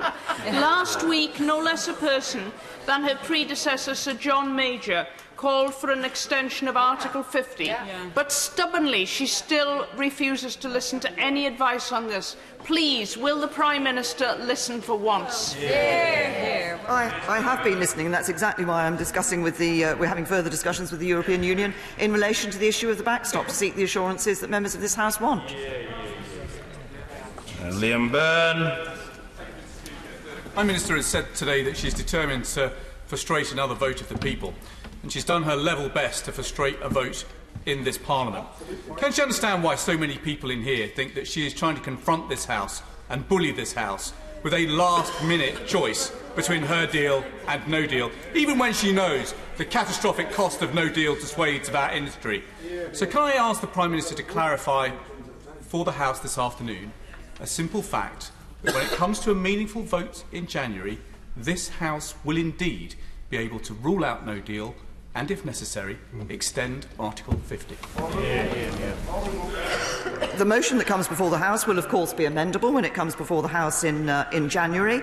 But I have to say to the honourable gentleman, this is about ensuring that we can get the assurances from the European Union, that's what we're working on, that we bring back to this House, having listened to the concerns that have been raised by members of this House. Alison Thewlis. Thank you very much, Mr. Speaker. The Prime Minister in her statement says that she is working on the tackling the spread of deliberate, large-scale and systematic disinformation. Does that include the disinformation of vote leave and things printed on the side of buses? The Honourable Lady, a number of things were said on both sides of the campaigns during the referendum on the European Union. I think the task that we have before us now is not to try to relive that referendum, but actually just get on with the job of delivering on it. James Frith. Thank you, Mr. Speaker. Talking to both sides in my constituency on Saturday, they're wondering why, since the PM knows about her own Brexit-supporting MP's change of heart in her, why she won't now ask Bury for their conclusion on her botched deal. So I asked the Prime Minister, does she regret spending so long appeasing the 1922 instead of building a deal that works for the 48 and the 52? I have to say to the honourable gentleman, I think I'm right in the referendum his constituency actually voted to leave the European Union, and I think those people who voted to leave will want the government to deliver on that. Mary Rimmer. Thank you, Mr. Speaker. Mr. Speaker, I know why my constituency voted the way they did, and it was 58 to 42. But they blamed Europe for the mishaps of what we were. We lost our jobs in manufacturing as a result of going to finances away from manufacturing.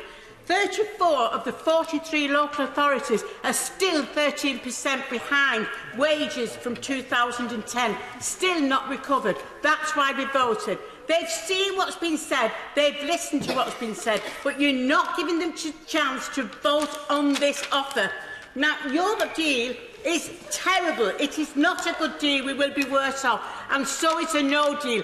Give us a choice. We should have a choice to vote in this House today on your offer.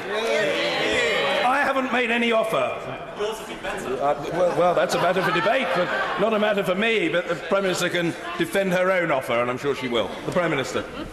Thank you, Mr. Speaker. Can I say to the honourable lady that, of course, this House will have a choice. It will have a choice when the meaningful vote is brought forward to be able to look at whether or not it accepts the deal that is on the table and what it wants in terms of the future. That choice will be available, just as the choice was available to her constituents and others, mine and others, up and down the country in 2016 to decide whether or not to stay in the EU.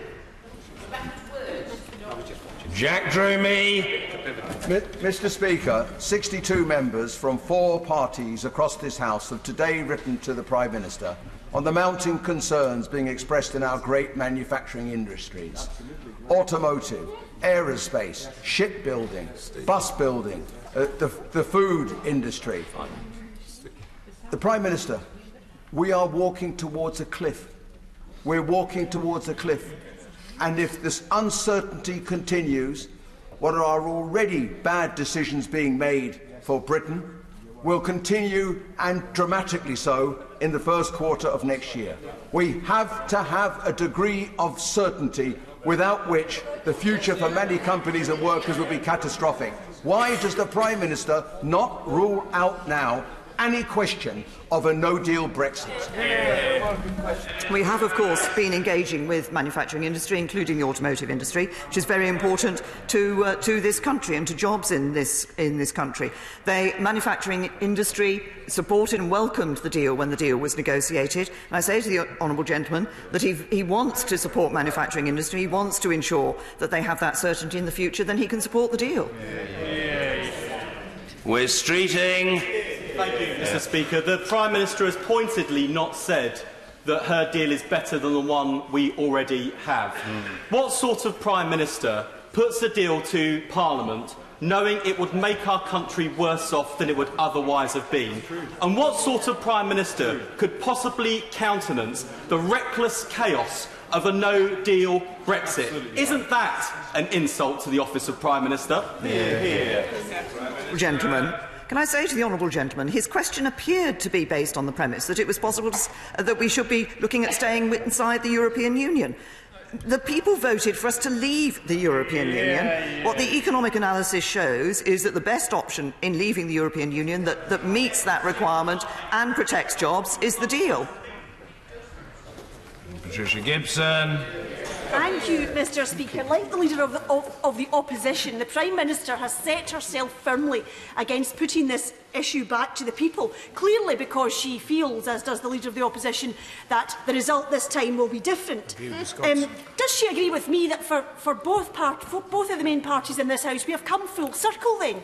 We have ended where we have begun, and that is running scared of UKIP. Can I say to the honourable lady, she suggested that I thought we shouldn't have a second referendum because I thought it might come out with a different result. Actually, no, I don't think it would come out with a different result. But I just believe that when we said to people in 2016, here is the choice, we give you that choice and we will abide by that choice, we should stick by our word. Sir Andrew Slaughter. The height of irresponsibility for the Prime Minister to pretend she can win a vote on her deal when every member of this House, including her, knows that she can't, nor is there a majority for no deal.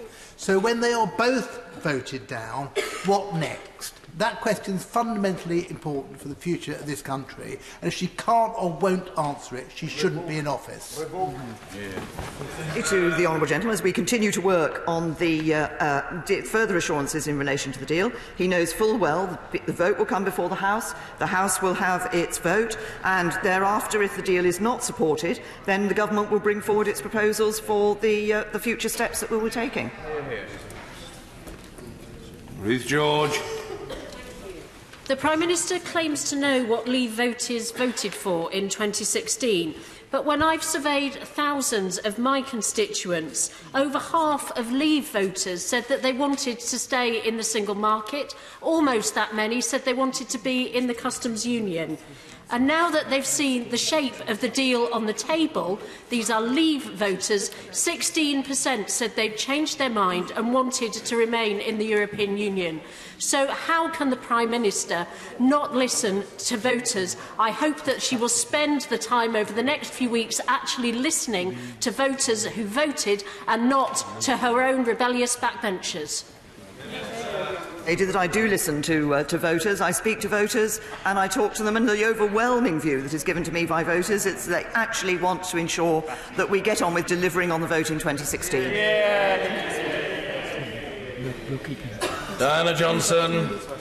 Speaker, can the Prime Minister imagine any scenario whereby it would be in the national interest to extend Article 50? Can I say to the Honourable Lady, I've answered the question on extending Article 50. I believe it is important for us to deliver on the vote that people took. We have it in our legislation that we will leave the European Union on the 29th of March 2019. Martin Whitfield. Speaker, who does the Prime Minister think will be held responsible if there's a no deal? The Executive, Parliament or the people who voted in 2016? Members of this House will have a decision to take in relation to the deal and whether they want to leave the European Union with a deal. Rachel Maskell. Thank you, Mr. Speaker. It is economically corrosive delaying this deal. For each day that passes, our economy is sliding down and people are becoming poorer. Businesses are losing confidence.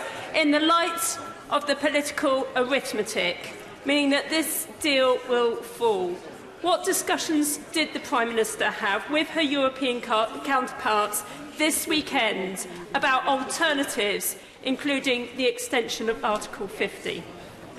To the Honourable Lady, if she is concerned and wants to give certainty to business, then she has one step that she could take which would do that, which is to back the deal.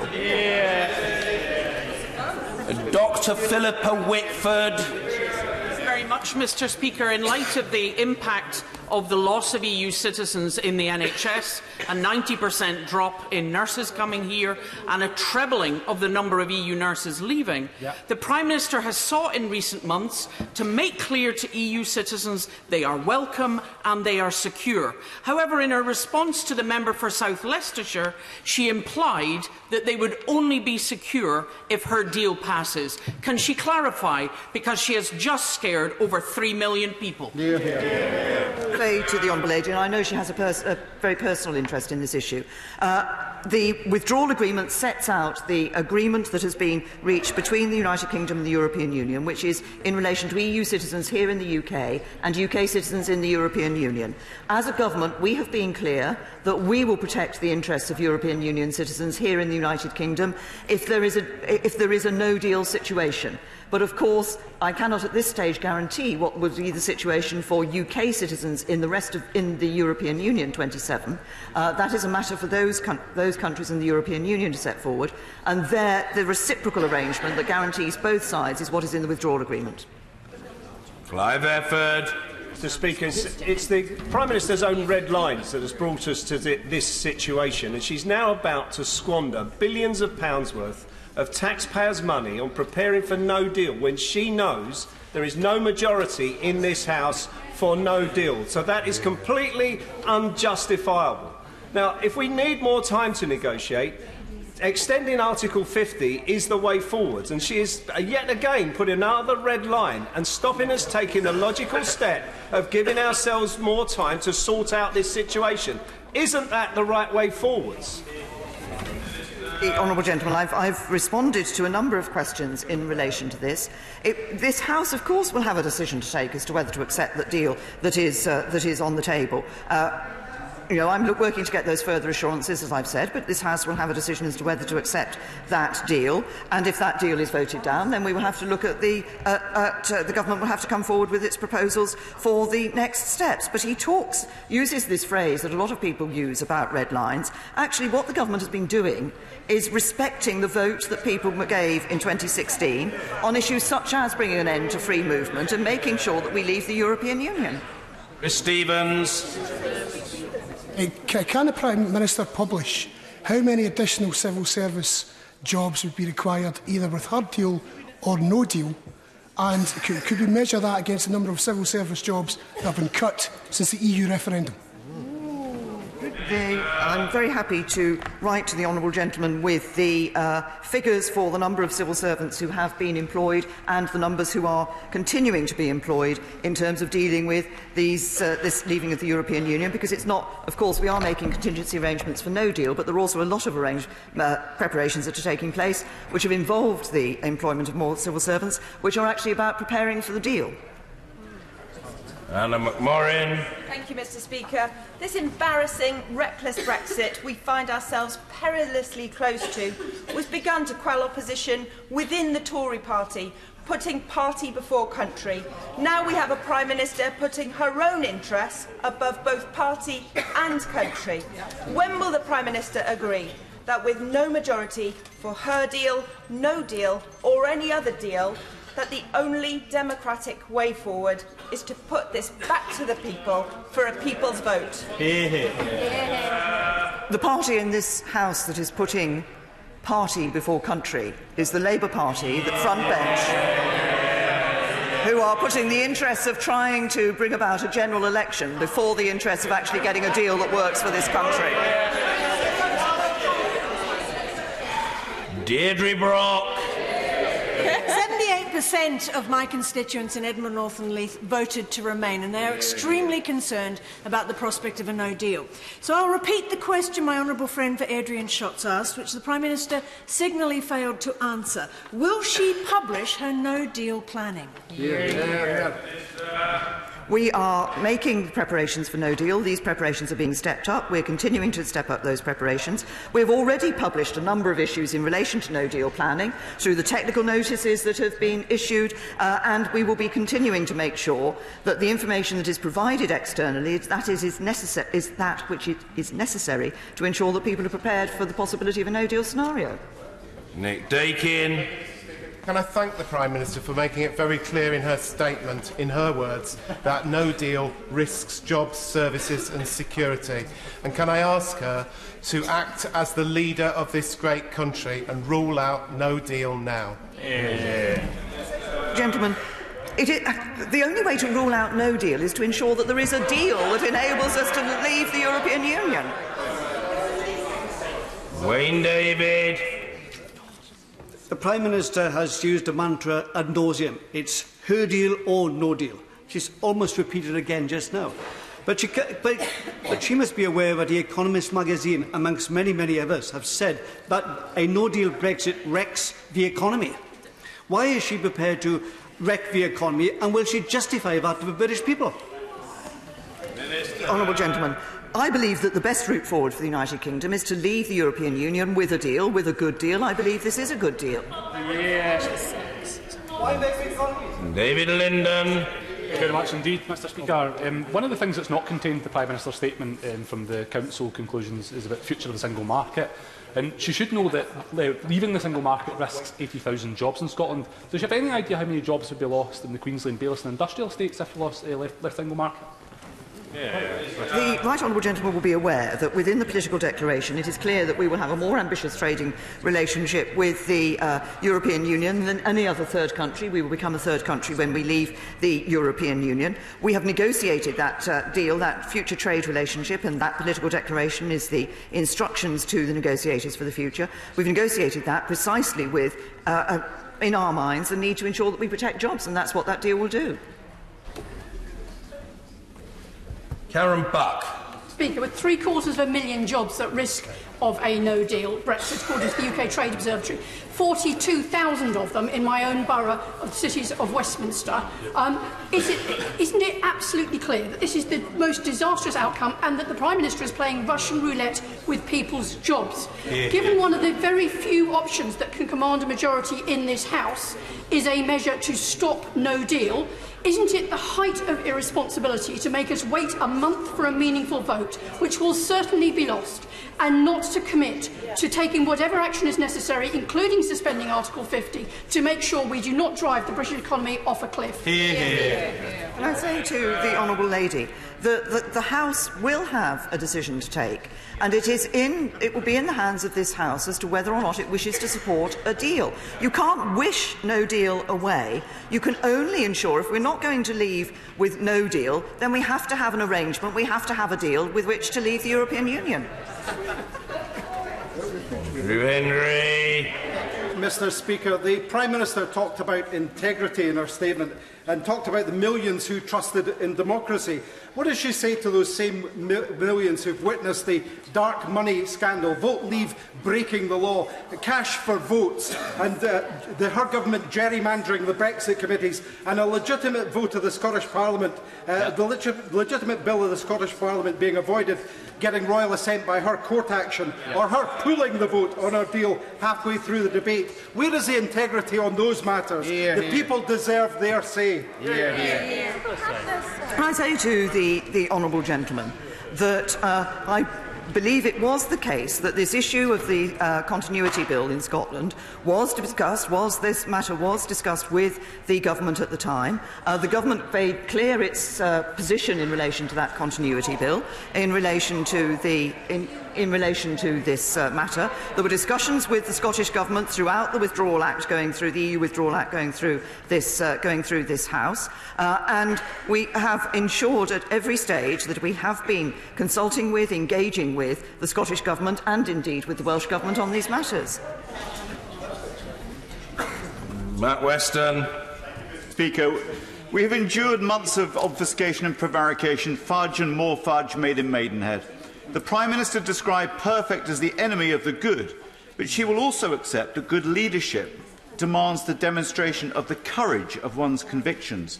Prime Minister, we are in a serious crisis. Business demands action urgently. Can I ask that it is totally irresponsible and unacceptable to delay the vote until week commencing the 7th or 14th of January? We need a vote now, and if we do not have that vote before Christmas, please extend Article 50, because businesses demand it. What businesses have been clear that they want is that they want to see us leaving with a deal. They've welcomed the deal that we've negotiated, and it's therefore in members' hands to recognise that when they come to the vote. It matters. Thank you, Mr. Speaker. Just so I'm clear, is she saying beyond a shadow of a doubt, in all circumstances whatsoever, that when her deal is voted down, she will not bring forward any other option other than leaving without a deal? What I have been clear about is the decision that members of this House will have to take. If the deal is voted down, it's very clear we have the process set out in legislation which the government will follow. Carol Monaghan.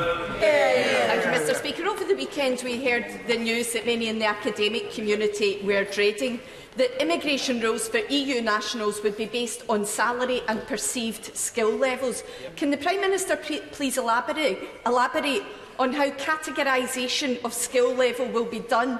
And can she explain how we will continue to attract talented young researchers who earn far less than £30,000?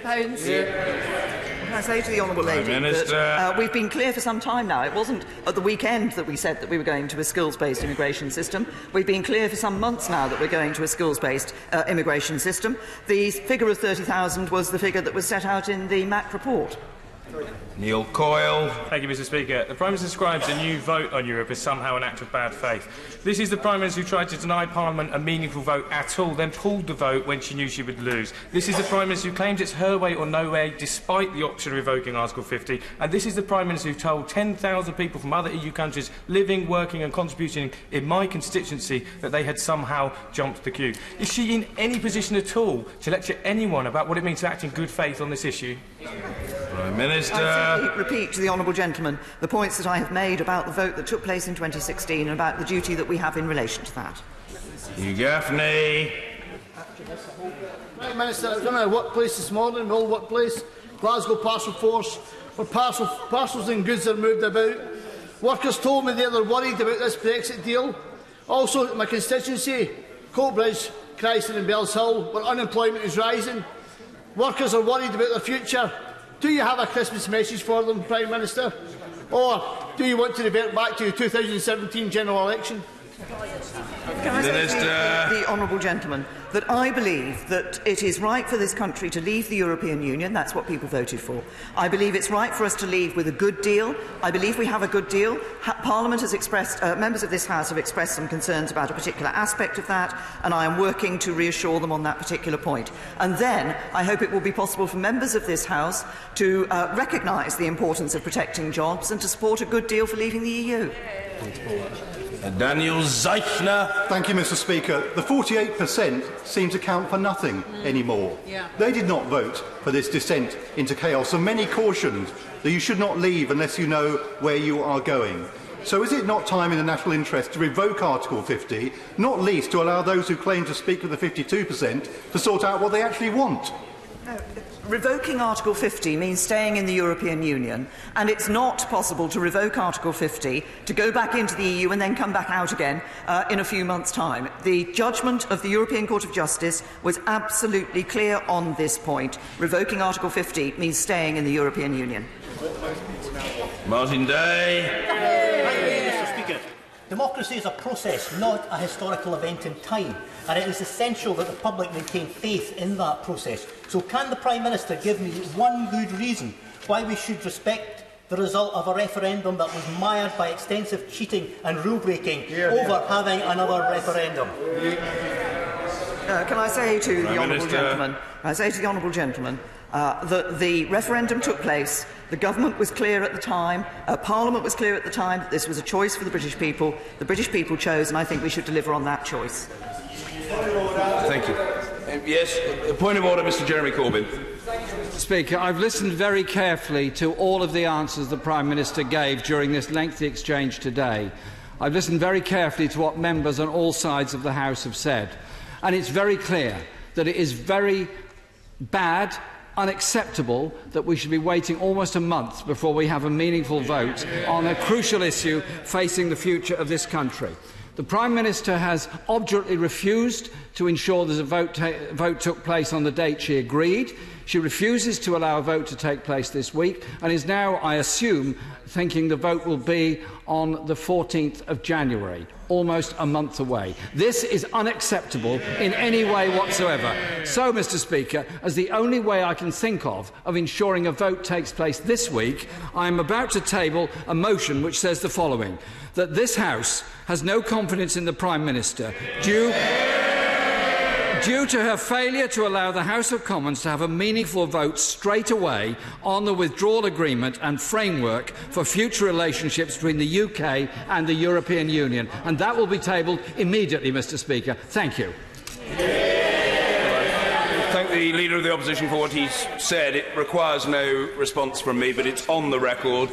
And I move to the next point of order, which is from the Honourable and Learned Lady. Point of order, Joanna Cherry. Thank you, Mr. Speaker.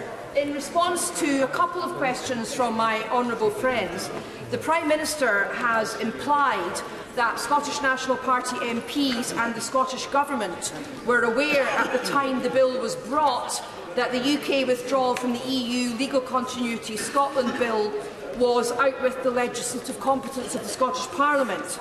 I'm sure the Prime Minister has inadvertently overlooked the fact that last week the UK Supreme Court passed judgment in the case, the Attorney-General's reference about this case, and found in actual fact that the bill was within the competence of the Scottish Parliament when passed, all save one section, Section 17, and that it was only the subsequent enactment of the EU Withdrawal Act which retrospectively took powers away from the Scottish Parliament to mean that the bill was no longer within its powers. Mr. Speaker, Tory members of the Scottish Parliament have been peddling misinformation about the Supreme Court judgment, and there have been a number of inaccurate media reports over the last few days. I am certain that the Prime Minister would not mean to perpetuate misunderstandings about a judgment of the United Kingdom Supreme Court, and I seek your guidance on how I can put the matter straight and on the record in this respect. Thank you. Let me say to the Honourable and Learned Lady that I think that she has found her own salvation. She is aware of the device. One might almost go so far as to call it a ruse of an attempted, but in practice bogus point of order to get across a particular point which is dear to her head and her heart. And she succeeded in that mission with admirable clarity and eloquence. The point is on the record, and it will be read in the official report, and I have a sense that the Honourable and Learned Lady will seek to spread copies of the official report far and wide in her own constituency and doubtless beyond. So far as ministers are concerned, including the Prime Minister, it is of course incumbent upon any minister who thinks he or she may inadvertently have given incorrect information to the House to correct the record. Whether in this case it is decided to do so is not a matter for me, but I hope that she feels that she has achieved her objective this afternoon. Point of order, Mr Tom Brake. Thank you, Mr Speaker. Mr Speaker, over the weekend it became very clear that the Prime Minister has some strong views on certain things, one of them being Tony Blair, which I know she shares with the Leader of the Opposition, and also the merits of a people's vote, again something that she shares with the Leader of the Opposition. However, Mr Speaker, however intense the Prime Minister's antipathy towards a people's vote is it in order for her to leak chunks of her speech in advance of her coming here to the House to make the statement which contains the same chunks of her speech as was leaked to the press at 10:30 last night? Well, I thank the Right Honourable Gentleman for giving me notice that he wished to raise this matter. Certainly I agree wholeheartedly and without equivocation with the proposition that announcements of government policy should be made in this House and should not be pre-announced to the media. This is not just a courtesy expected of the government, but an important principle.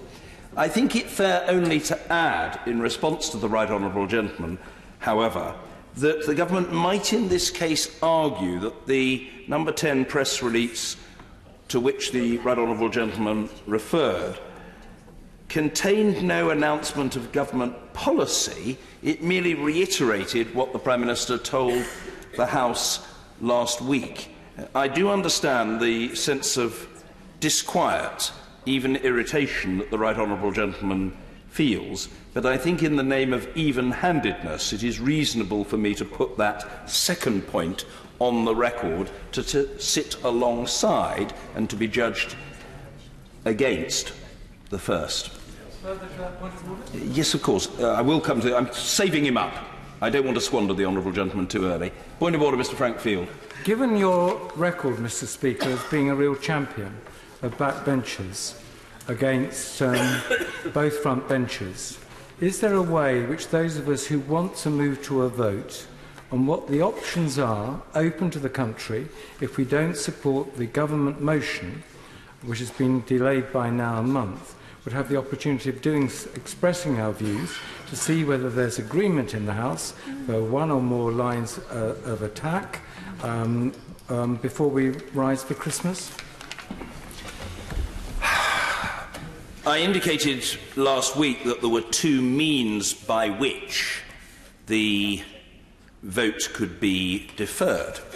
And without rehashing all of that for the right honourable gentleman or others, he will recall that I thought that there was a preferable way to do it and a much less preferable way to do it. The government chose the course that it did, and as things stand, its course appears to be set. I also explained to the House, and with a view to people outside this House, that whatever the Chair might think about matters of procedure, the Chair must operate within the powers of the Chair. Manifestly, the Chair cannot act ultra vires. The clear evidence is, and the precedents all support this, that an order of the day in respect of a piece of government business can be moved only by a representative of the government, that is to say, a minister or a government whip. So I was able to express some disquiet on behalf of many members across the House at the sudden deferral of the vote, but I was not in a position to bring about the continuation of the debate or the vote upon it. When the right honourable gentleman asks what recourse he has, is there any recourse he has, I suppose what I would say to the right honourable gentleman is that it's always possible for members to table motions in this House. I'm not exhorting him to do so, and nor am I discouraging him from doing so. The right honourable gentleman is extremely experienced, and he knows that that option exists. He has a motion on the paper. He can seek to gather support for that motion, or if another motion that is judged to be pertinent to his objectives is tabled, he can seek to garner support for such an approach. My role is to serve this House. I would be perfectly happy to chair debates over the Christmas period. I would be perfectly happy to come back on the 2nd of January and to sit in this chair. Millions of people are going to be working on the 2nd of January. We could do that, but it's not for me to say when the House should sit, when it should debate and when it should vote. That has to be determined by others, but I am here to serve, and if the House decided that it wanted to proceed at a different rate, at a faster pace, it would be my responsibility to be here, and I would gladly accept that responsibility. Point of order, Mr. Frank. Further to that point of order, Mr. Speaker, would you be in order if one or more of the opposition parties gave their time early in the new year so that we could reassemble and vote on the 6 or so options you might actually choose? Would that be in order even if the government hadn't moved their own amendment? My sense is that for the date upon which the House sits to be changed would very likely require a conversation. I am speaking, I say to the right honourable gentleman, for the avoidance of doubt, off the top of my head. It almost certainly would require a conversation and agreement between the usual channels. And if there were such an agreement, nothing is impossible. The right honourable gentleman will know that there is a supply of opposition days, but the government will normally give an indication of when there will be an opposition day, and that is usually a matter of negotiation between the two sides. It's not something on which the Speaker can rule. But I don't say that what he is suggesting is impossible, and what I am suggesting is that there seems to be some distance to travel between his aspiration and its realisation. Point of order, Mr Angus Brendan McNeil. Thank you very much, Mr Speaker. Further to the point of order by my learned colleague from Edinburgh South West about the response the Prime Minister gave me to my question and the statement. When the Prime Minister has been inadvertently overlooked the facts of the matter in the UK withdrawal from the EU Bill of the Scottish Parliament, when would convention suggest in this House that the Prime Minister be expected to correct the record as a courtesy to the House to be accurate, given particularly her office that she holds in the United Kingdom? And if an error is judged to have been made, the correction should be made with dispatch. In other words, if a member, I say to the honourable gentleman, believes that he or she has erred, there should not be delay. The record should be corrected without delay. I'm extremely grateful to colleagues. If there are no further points of order, we come now to the statement by the Secretary of State for Business, Energy and Industrial Strategy, the ever-present and unfailingly courteous Secretary of State, Dr Greg Clark. Thank you very much indeed, Mr Speaker. And with your permission, I'd like to make a statement on the Good Work Plan, published today, which sets out the Government's vision for the future of the UK labour market and how we will implement the recommendations that arise from the Matthew Taylor Review of modern working practices. The Taylor Review was commissioned by the Prime Minister to examine the current labour market and the framework of employment law, and to help us understand the opportunities of future working practices, as well as to identify areas where it is not working for everyone. The Government responded to the review in February, accepting the vast majority of the recommendations, and alongside this response, we also launched 4 consultations to seek views on how best to implement those recommendations. I'm very grateful, Madam Deputy Speaker, to everyone who took the time to respond. Their insights have been invaluable in informing our policy development. The Good Work Plan that I'm publishing today sets out a programme for ensuring that the UK labour market continues to thrive in the future. The UK labour market has had a very positive record in recent years. Since 2010, we have higher employment and lower unemployment in every region and every nation of the United Kingdom. Wages are now growing at their fastest pace in almost a decade, and this success has been underpinned by an employment law and policy framework which combines flexibility with protections for workers. New ways of working and the rise of new employment models offer great opportunities, including innovative products and services for consumers, as well as new ways in which individuals can find work, earn a living and develop their talents. Our industrial strategy set out a long-term plan to embrace the opportunities presented by these changes and to boost the productivity and earning power of people throughout the UK. Good work and developing better jobs is at the centre of the vision of the industrial strategy. So I'm proud to be the first Secretary of State to take responsibility for promoting the quality of work as well as the creation of new jobs. And I've written to the Independent Industrial Strategy Council to ask for their participation in the best ways to measure the quality of work across the United Kingdom. And I'm very pleased that Matthew Taylor serves as a member of the new Industrial Strategy Council. Another core element of the quality of work agenda is to ensure that we address the challenges for employment law and policy that the Taylor Review identified. Most employers in the United Kingdom do the right thing and ensure that their workers benefit from the rights and protections to which they are entitled. We will not allow these high standards to be breached by a minority who try to deny workers their just entitlements. And among these reforms are steps to improve clarity for both employers and workers. Matthew Taylor recommended that the Government should do more to help individuals and businesses understand their rights and obligations. He highlighted that the existing employment status tests have contributed to a lack of clarity for both individuals and employers. We agree with this conclusion, and we will legislate to make improvements that reflect the reality of modern working relationships. Matthew Taylor also recommended that renewed efforts should be made to align the employment status frameworks for the purposes of employment rights and tax to ensure that the differences between the two systems are reduced to an absolute minimum. Again, we agree, and we will be bringing forward detailed proposals to align the two frameworks. We're also committed to addressing what Matthew Taylor termed one-sided flexibility, where too much risk has been transferred to the individual, sometimes to the detriment of their financial security and personal well-being. and we'll bring forward legislation to give all workers a right to request a more predictable contract and address the obstacles that employees can face in building up continuous service. We'll legislate to end the injustice faced by waiters and waitresses and other staff in the hospitality industry who have tips left for them by customers diverted to their employers. Another fundamental reform that Matthew Taylor proposed was the repeal of the so-called Swedish derogation, which exempts agency workers from equal pay requirements.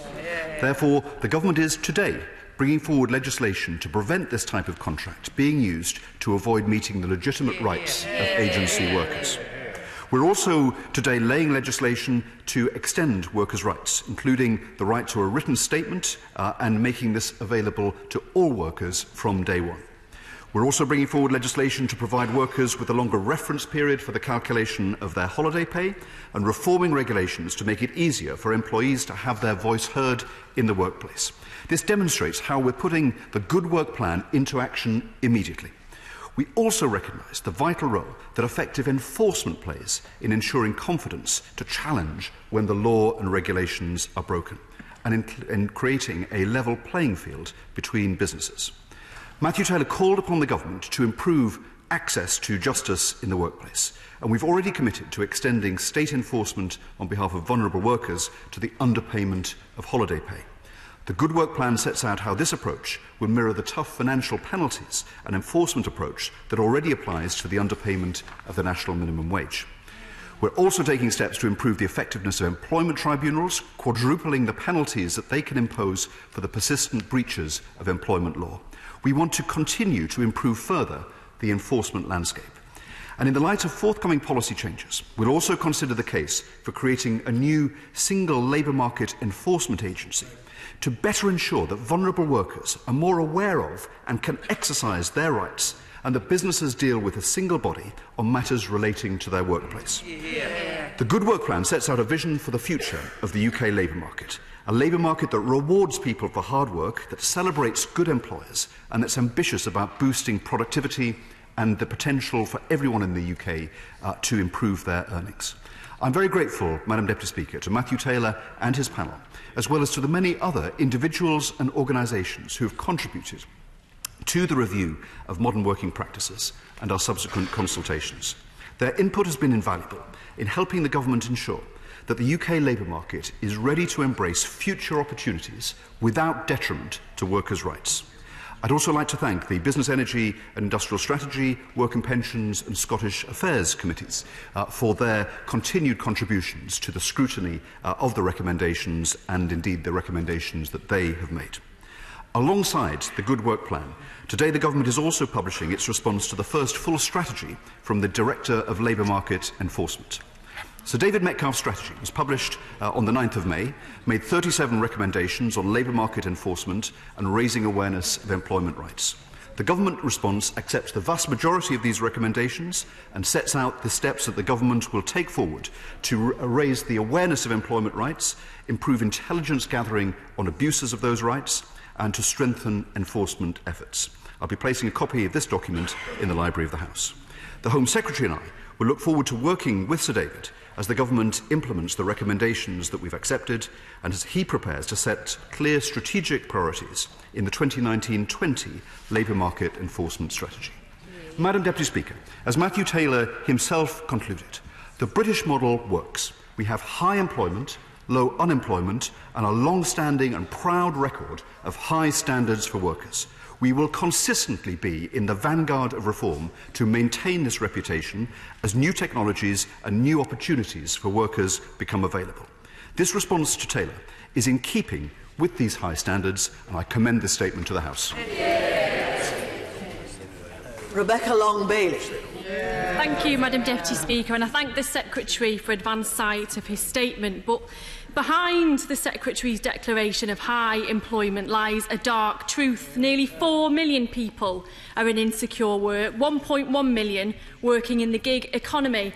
And at a time of low wages, stagnating productivity and endemic financial insecurity across the UK, I'd hope for something big today. Proposals that not only made our workforce feel secure, but also ensured that its human capital was genuinely valued as the linchpin of Britain's industrial strategy. Now, a Labour inspectorate, abolishing the Swedish derogation and ensuring that workers keep their tips were just some of Labour's policies to transform our labour market. So I am pleased that after a hard-fought campaign by this side of the House and our trade unions, that these points have finally made an appearance in the government's Good Work plan. However, as the TUC stated today, despite these small victories, the remaining reforms as a whole won't shift the balance of power in the gig economy. So turning very briefly, Madam Deputy Speaker, to just a few of these proposals. Firstly, the Good Work plan states at the outset that the Prime Minister has committed that we will not only maintain workers' rights as the UK leaves the EU, but enhance them. Even this opening paragraph, I'm afraid, is a little constructive with reality, shall we say. The government's withdrawal agreement simply fails to live up to this commitment on workers' rights, and as the Institute for Public Policy Research have stated, the non-regression clause will not maintain current protections in full, enforcement procedures would be ineffective, and if the EU raises standards, there would be no requirement for the UK to follow suit. Therefore, can the Secretary confirm today that should standards on workers' rights within the EU increase, UK standards will follow suit? Secondly, it appears that the critical point of employment status is equally ambiguous. People on the margins need to know if they're employees, workers or neither. Do they qualify for unfair dismissal and redundancy or not? Now, the government commits to legislate to improve the clarity of the test, but there's no detail. So can the Secretary confirm the legal principles upon which each status is likely to rest? Thirdly, on zero-hour contracts, the government will allow workers to request a more predictable and stable contract. Now, that all sounds rather lovely, but the Secretary must know that an ability to request stable hours exists now. What doesn't exist is an obligation upon the employer to meet this request. Indeed, the government's paper is silent on the latter, so perhaps the Secretary will confirm that the proposed draft legislation will address this deficiency. Because, Madam Deputy Speaker, if it fails to do so, then sadly, as the TUC poetically put it today, zero-hour contracts workers will have no more leverage than Oliver Twist. The fourth critical issue is enforcement. Again, there is very little detail in the government's plan. The issue here is not one of simply shuffling the deck, but of ensuring that the enforcement agency has power and resources. So in light of already swinging cuts to bodies like the HSE, can the Secretary confirm what financial commitments are being made to ensure that this proposal is in fact financially supported? Finally, so far as increased penalties for successful employment tribunals claims, whilst I'm not against the principle, I do fear this is just window dressing. As the TUC have stated, the current system for enforcing employment tribunal awards is not fit for purpose. 35% of successful claimants do not receive any compensation. So can the Secretary confirm how increasing fines will address this and what additional action he is taking to address the efficacy of tribunal award enforcement? Madam Deputy Speaker, the horrific tales of insecure workers swirl around us like passages from a Charles Dickens novel. From delivery drivers forced to urinate in bottles to zero-hour staff giving birth in workplace toilets. Madam Deputy Speaker, the government's proposals were an opportunity today to improve the lives of these workers, but sadly they fall dramatically short, and those workers face a Dickensian future unless the government takes serious action to protect and enforce the intrinsic value of their human capital within our economy. Secretary of State. In the response from the Honourable Lady, I would have thought that she might have congratulated Matthew Taylor, who was someone that worked for her party in the past and has devoted himself with his panel to a report that I think most people have concluded is a very substantial one and has made a series of far-reaching recommendations that we are enacting today. The central basis of his report is to reflect on the fact that we should build on success. He refers to the UK's successful record in creating jobs, including flexible jobs that open up work to people with different needs. A very important step forward that I would have thought that she would welcome. He points out that when it comes to the condition of employees and workers in this country, so far from the Dickensian caricature that she fell into the trap of describing, Matthew Taylor himself noted that if tax levels and tax credits are taken into account, the average take-home pay for families in this country with a full-time member in employment is higher in the UK than in the rest of the G7. We have higher employment than at any time in our history. We have lower unemployment than at any time for 40 years, and the Honourable Lady should have welcomed this. Now, she mentions 0 hours contracts. What she didn't mention was that the number of people, she mentioned the gig economy, by which I think she was referring to 0 hour contracts. Actually, at the moment, there are 2.4% of workers who have flexible 0 hour contracts. The number is falling. It's fallen from over 900,000 a year ago. And the key thing is that 2/3 of the workers do not want any increase in hours. Nearly 20% of them are in full-time education. And so Matthew Taylor concluded correctly that actually to ban, as the Honourable Lady would, 0 hours contracts would do a disservice, would be against the interests of the people who benefit from them. In terms of the scale of the response, the last set of measures that changed and reformed employment rights to the extent that this package does was in fact in the 1996 Employment Rights Act, over 20 years ago, not coincidentally under the last Conservative administration, reflecting the fact that it is always Conservatives in government that put in the protection for workers when the party opposite, shown again today, can criticise, but they don't take the opportunity themselves to make the reforms that they mention. She mentions the alignment of the test for employment and for taxation. Matthew Taylor was very clear in his report that it is a complex matter and would take some time to bring into effect, and that we should consult carefully on it, and the select committees have endorsed that recommendation. We have said that we are committed to ending the disparity and to bringing to a conclusion that difference, and she should welcome that. And finally, she mentions the European Union. And refers to the fact that once we leave the European Union, we will be able to set our own employment policies. The Prime Minister has been very clear that not only will we not reduce the protections that workers enjoy, but that we will increase them. Today shows we are laying the legislation this very day that goes far in advance of rights that are currently available in the European Union. She should have confidence in the ability of this House and this country to lead the world in employment rights, and I'm proud that we are doing it on this side of the House.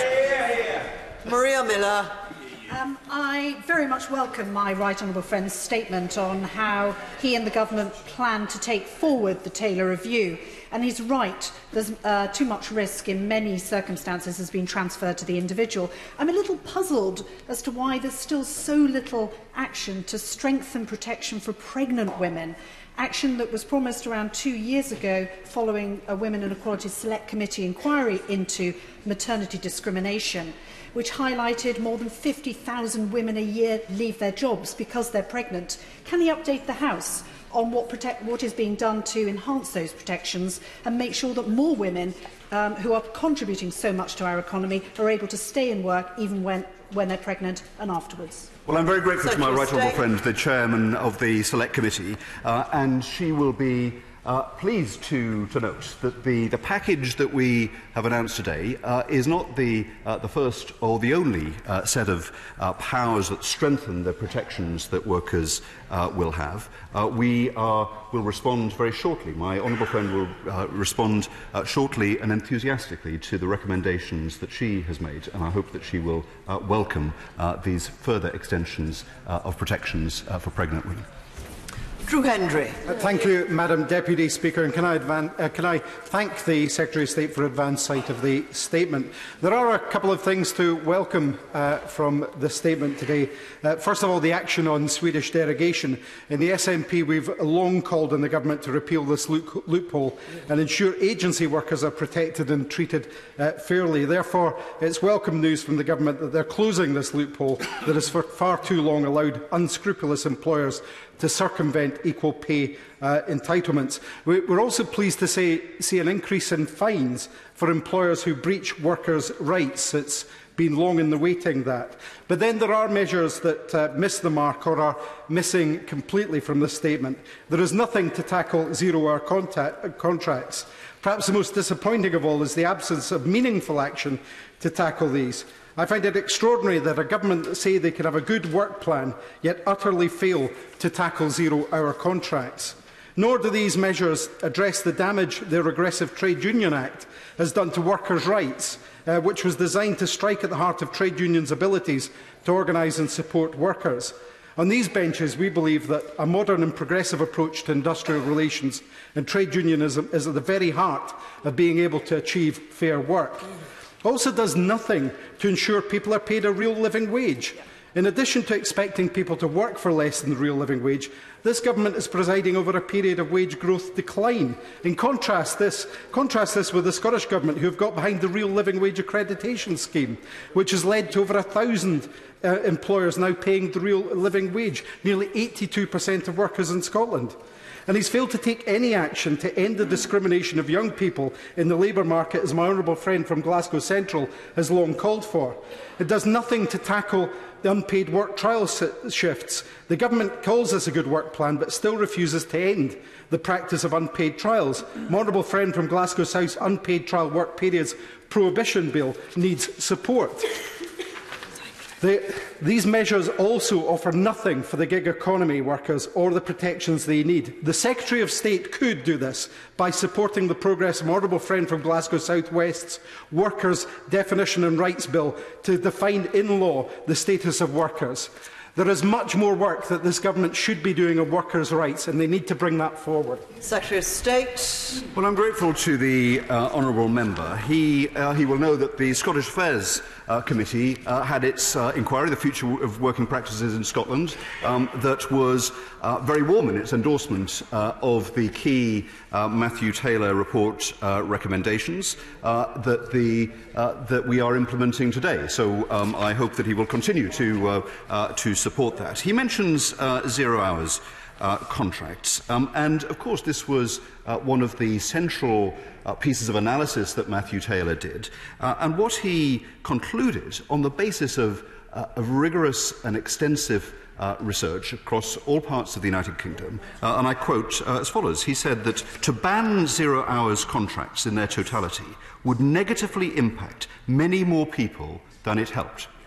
It seems to me that if you commission an independent report, when it has the authority and the depth of research that has gone into that report, it makes such a clear recommendation, then you ought to act on it. And that is what we are doing in the response that we have made to the Taylor report. He mentions the national living wage, and he didn't, in so doing, mention the fact that since it was introduced, it benefits 117,000 people in Scotland, with a gain of over £2,750 since its introduction. But I note that in Scotland, of course, the decision by the Scottish Government to increase taxes on working people has meant that that over 1 million Scots are actually receiving less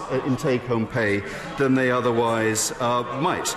So I think that if you are looking at the welfare of workers in Scotland, you need to look at what they pay in tax as well.